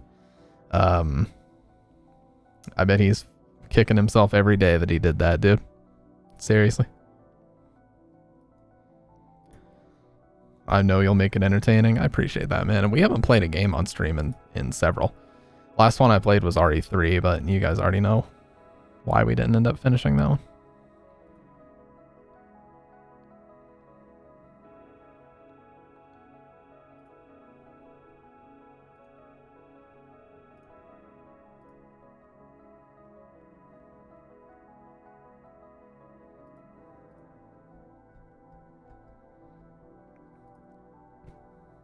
But no, we'll, pretty sure most of the people here are here to watch you, not necessarily the game. No, I know that for sure. I think that's part of the reason why The just chatting and nightmare fuel segments have been more enjoyable, as long as we're not watching something that's like genuinely fucking shocking and will be stuck in my head for a couple days. Then it's definitely more enjoyable overall.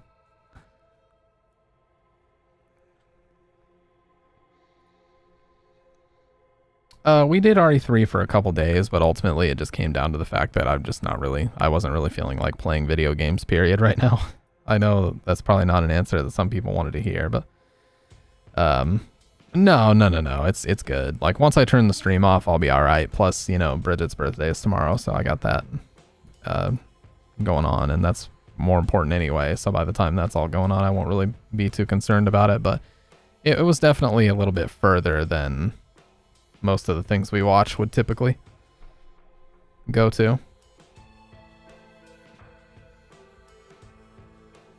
Never played Dead by Daylight, so I need to try it out sometime. Dude, I have to refresh this shit. It keeps...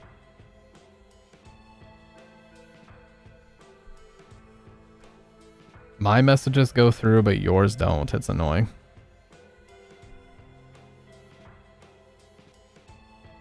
Oh, I think I'm just a dumbass and I actually closed social stream.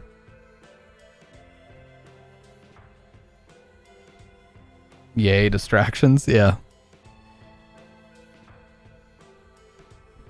But no, you know, I think that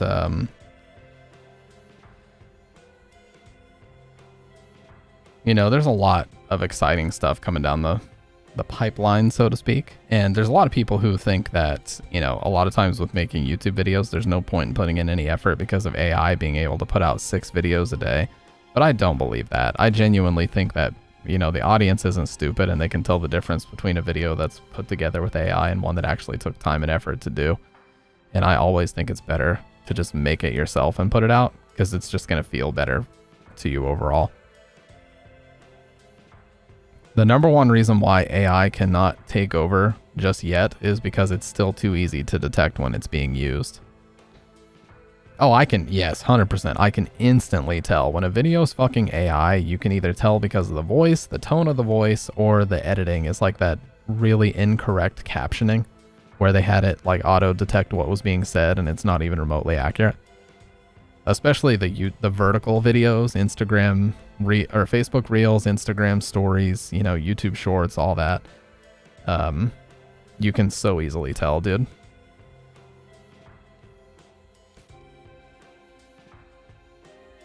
Haven't run across the AI content, but I also just stay to a handful of creators. Yeah.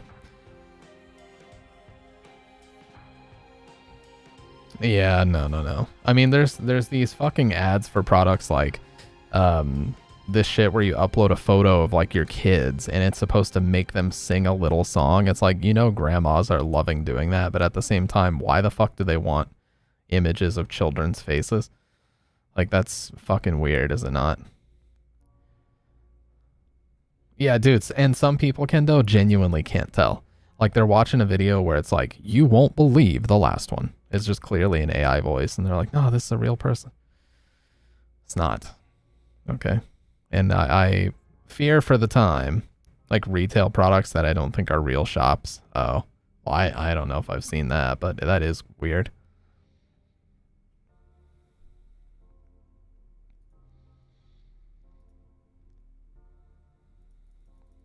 Yeah, that is fucking really weird.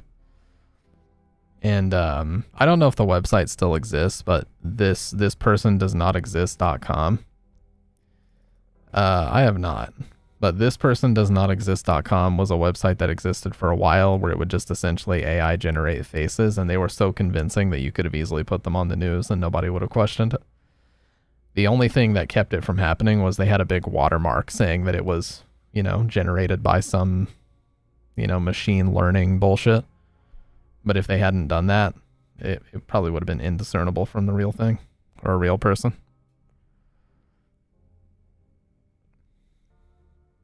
Oh yeah, remember that story about the kid that was put in the dishwasher that we watched last week?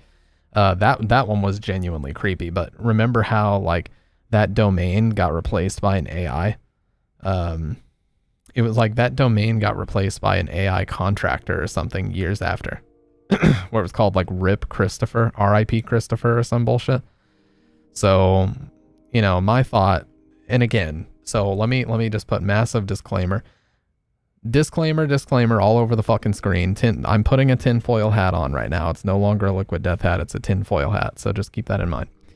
They make directories on their websites that generate garbage text with a bunch of links that link back to themselves. So the scrapers that gather training data just get stuck there and collect tons of useless information. Yeah.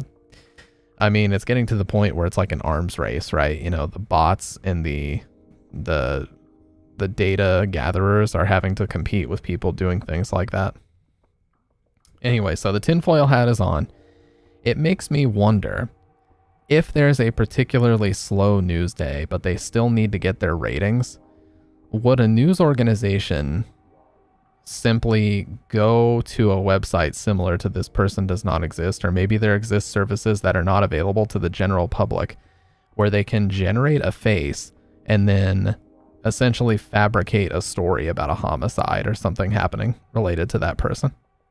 Do you guys think that's out of the realm of possibility? Or do you think that it might actually be happening? Because I'll tell you, I certainly think that they would. I've seen, if they want to get their ratings and they want that spicy story, I could totally see them going to those links to get it. Just make the most heinous, awful story you possibly could, and AI generate a photo of like a grade school age child to say that it happened to them. And you know what? Yeah, they would lie to make number go up. That's a good point. There's a lot of people in this world that would lie to make number go up. What that number is basically the only control factor. But in reality, especially companies would do this. Let's not act like, companies are above something like that. They probably go to Twitter. Yeah, and it's funny, the whole thing about 4chan being hacked. It's funny how many of those accounts that just repost 4chan threads all the time are completely out of content and don't know what to post. It's like the internet pipeline goes 4chan, Reddit, everywhere else. 4chan and Reddit are like the source of most everything, and then they just go to Twitter and all the other stuff. I have not seen that, but I know that, the entire source code got leaked. And not only that, they also had the, like all the moderators and janitors, as they call them, Jannies, got doxxed. It's pretty crazy.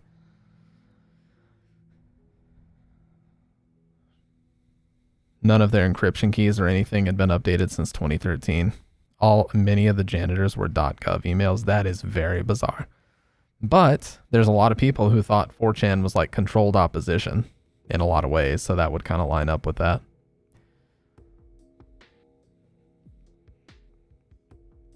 We're not going to get into that conversation, though, because that opens up a whole other can of worms. I took the hat off, okay? The tinfoil hat, it's over there. It's in the rubble. It's in the distance. It was a honeypot. Yeah. But, well, I mean, really quick. Let me pick it back up and put it back on. There is a clip of an Alex Jones employee saying that he works for Infowars.com, and then as the cop is reviewing his employment paperwork, he said that he works for Time Warner Cable. So at one point or another, Infowars was owned by Time Warner Cable, which became Spectrum, which is a massive ISP cable provider in the US. So take with that information what you will as well. I'm just saying, the possibility of controlled opposition exists. And they are the worst ISP. There's no doubt about that. They are fucking awful. I pay for them strictly as a backup connection, but I need to just end it because there's no point. I actually should call them like as soon as tomorrow and be like, hey, I just need you to cancel this. Whatever you got to do, get it canceled. And they're going to be like, oh, no. Dude, did you know Charter owns KFC, Pizza Hut, and Taco Bell? It's called Charter Foods. If you purchase any of the foods off of their apps, it says that you paid money to Charter Foods. So how weird is that? Crazy conspiracies make people ignore reasonable ones. Yeah, exactly. Very, very true. And a lot of people think that that's the reason why Flat Earth and all these other things, they always make news stories about Flat Earth or like moon landing deniers, because they always want to, when they make actual stories or they try to do investigative journalism, they always want to put the most absurd or the exactly, yes. They always want to push the most absurd or the just flat out this, no pun intended, flat out the stupidest ones. And they very carefully select who they interview for those stories too. That way they can just put everybody together in one pool of you know, people and say, see, all the conspiracy theorists are like this. They're all crazy people. You see, they love doing that. Meanwhile, things like Operation Mockingbird and Operation Paperclip are verifiable and real based on infinite amounts of documents that have been released over the years. But no, they're all just flat earthers, right? Anyways. Yeah, no, I mean, paranormal stuff is very entertaining. Even though I'm kind of a skeptic, I do find it very entertaining. And most of the reason why I'm a skeptic is because all of I've been on the internet since like 1999, 2000, and all the fucking ghost evidence that's ever existed on the internet has always been fake. The Vietnam red night vision goggles I have not. Or wouldn't that be infrared? But I think you just answered the question. They're red night vision.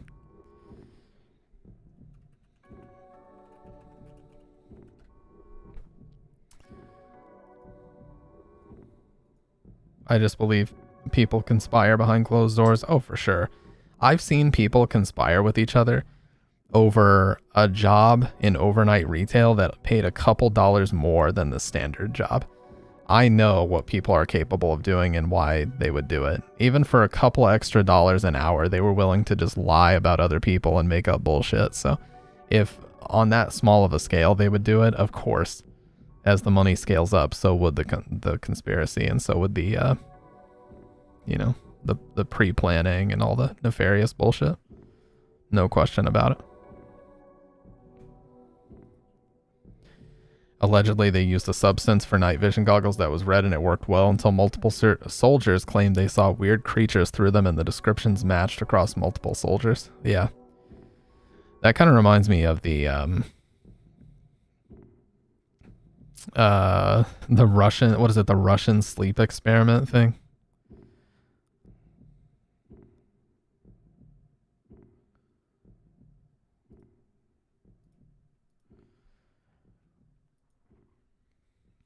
That story is crazy too, yeah. I think it's complete creepypasta bullshit, but it is a crazy story, no question about that.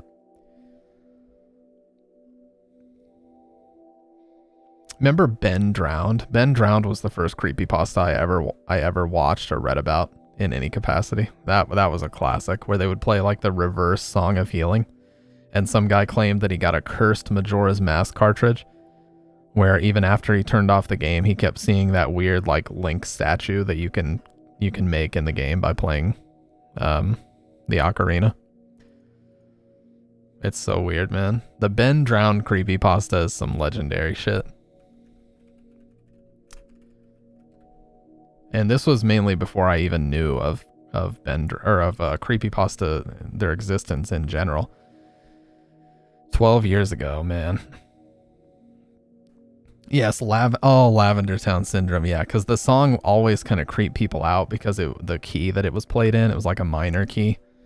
And so somebody formulated a creepypasta that if you listened to it long enough, you could find missing notes in it, and they just added a bunch of crazy bullshit as if it was ever in there.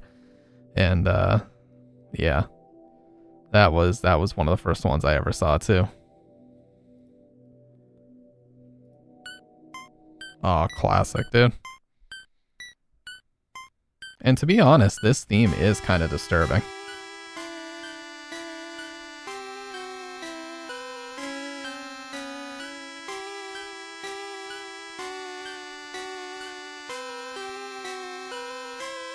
Oh my god, the #1 comment on here is when you realize the 2 red lights in the kitchen isn't the rice cooker. What the fuck?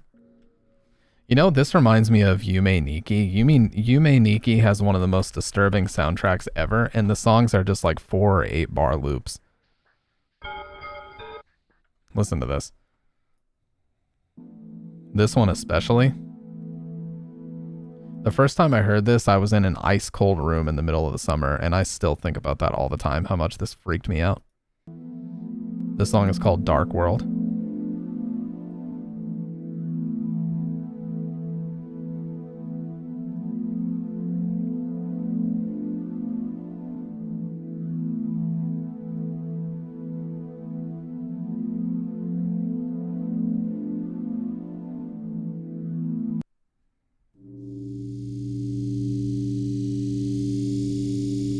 You guys gotta check this out if you want a really disturbing soundtrack.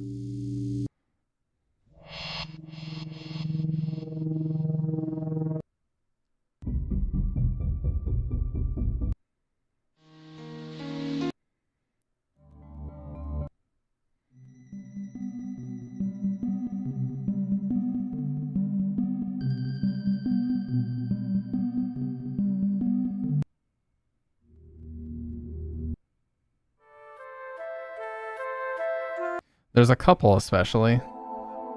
Oh, this is a good one. One sec.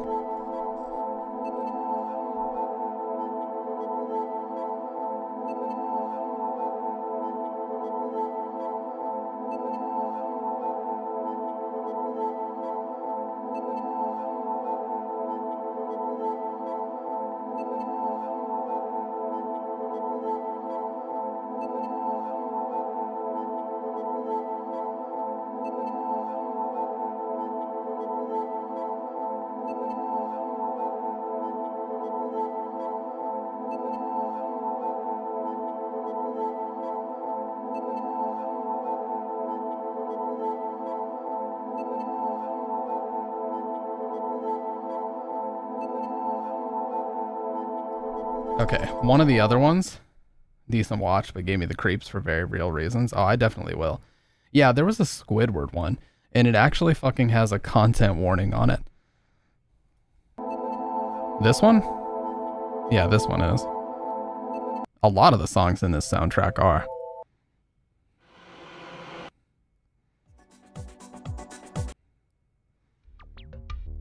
Trying to find them. This is a very famous one here. This is a very famous one.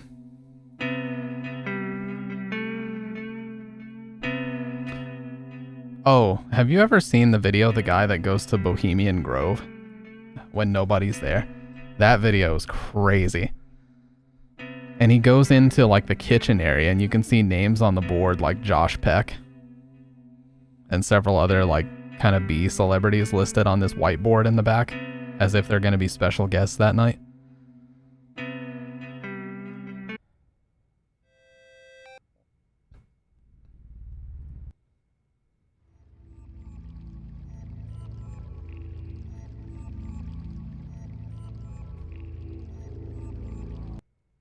Oh. Looking for a specific one here.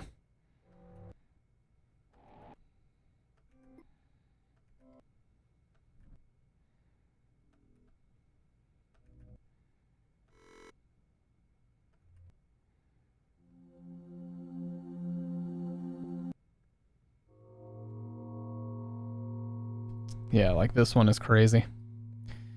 So very much like Lavender Town, this soundtrack is just incredibly disturbing, like so much about it.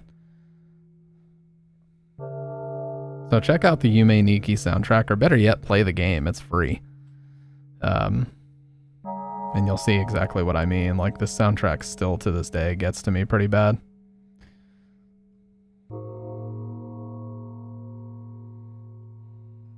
But yeah, Dark World especially. On Steam, yeah, it's totally free on Steam. The creator's not interested in selling it anymore, like to make money off of it. But yeah, Dark World especially is one. You can just let this play forever.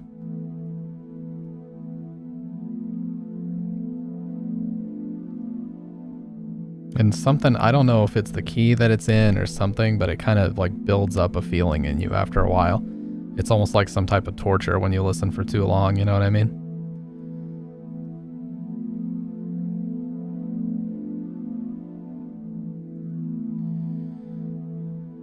Yeah, we ran into a really crazy game called Feed Me Billy, where you basically just put on a clown mask and you just go murder people. You can definitely beat the game in like 15 minutes, but one part that still sticks with me is the final level is a trailer park where you murder a girlfriend and boyfriend. The girlfriend's like doing a fitness tape and the boyfriend is in the same trailer with her.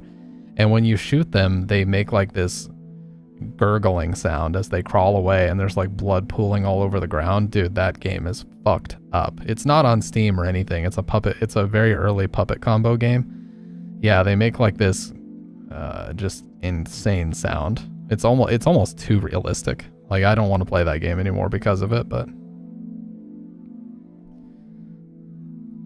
if you can, throw that in the game suggestions part of the Discord and I'll definitely check it out. Guys, I hate saying it, but it's officially Bridget's birthday. Like the HL2 burned corpses, yeah. It's officially Bridget's birthday, so I'm going to go ahead and get up off of here.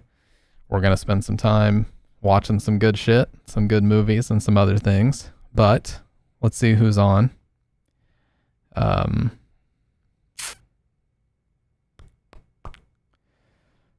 I appreciate that, man. Dude, I've been having a blast lately. And I need to check out more of those guys you were talking about, the like twin explorer guys that go into caves and everything. I need to check out more of their videos because they're really cool. You know what? Gummy's playing Bloodborne. I know I raid her like every stream, but fuck it. Let's raid Gummy again. She's playing Bloodborne. It's the best FromSoft game.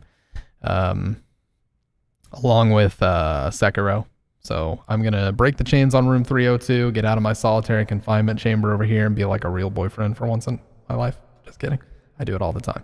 But we're going to break those chains in 3, 2, 1.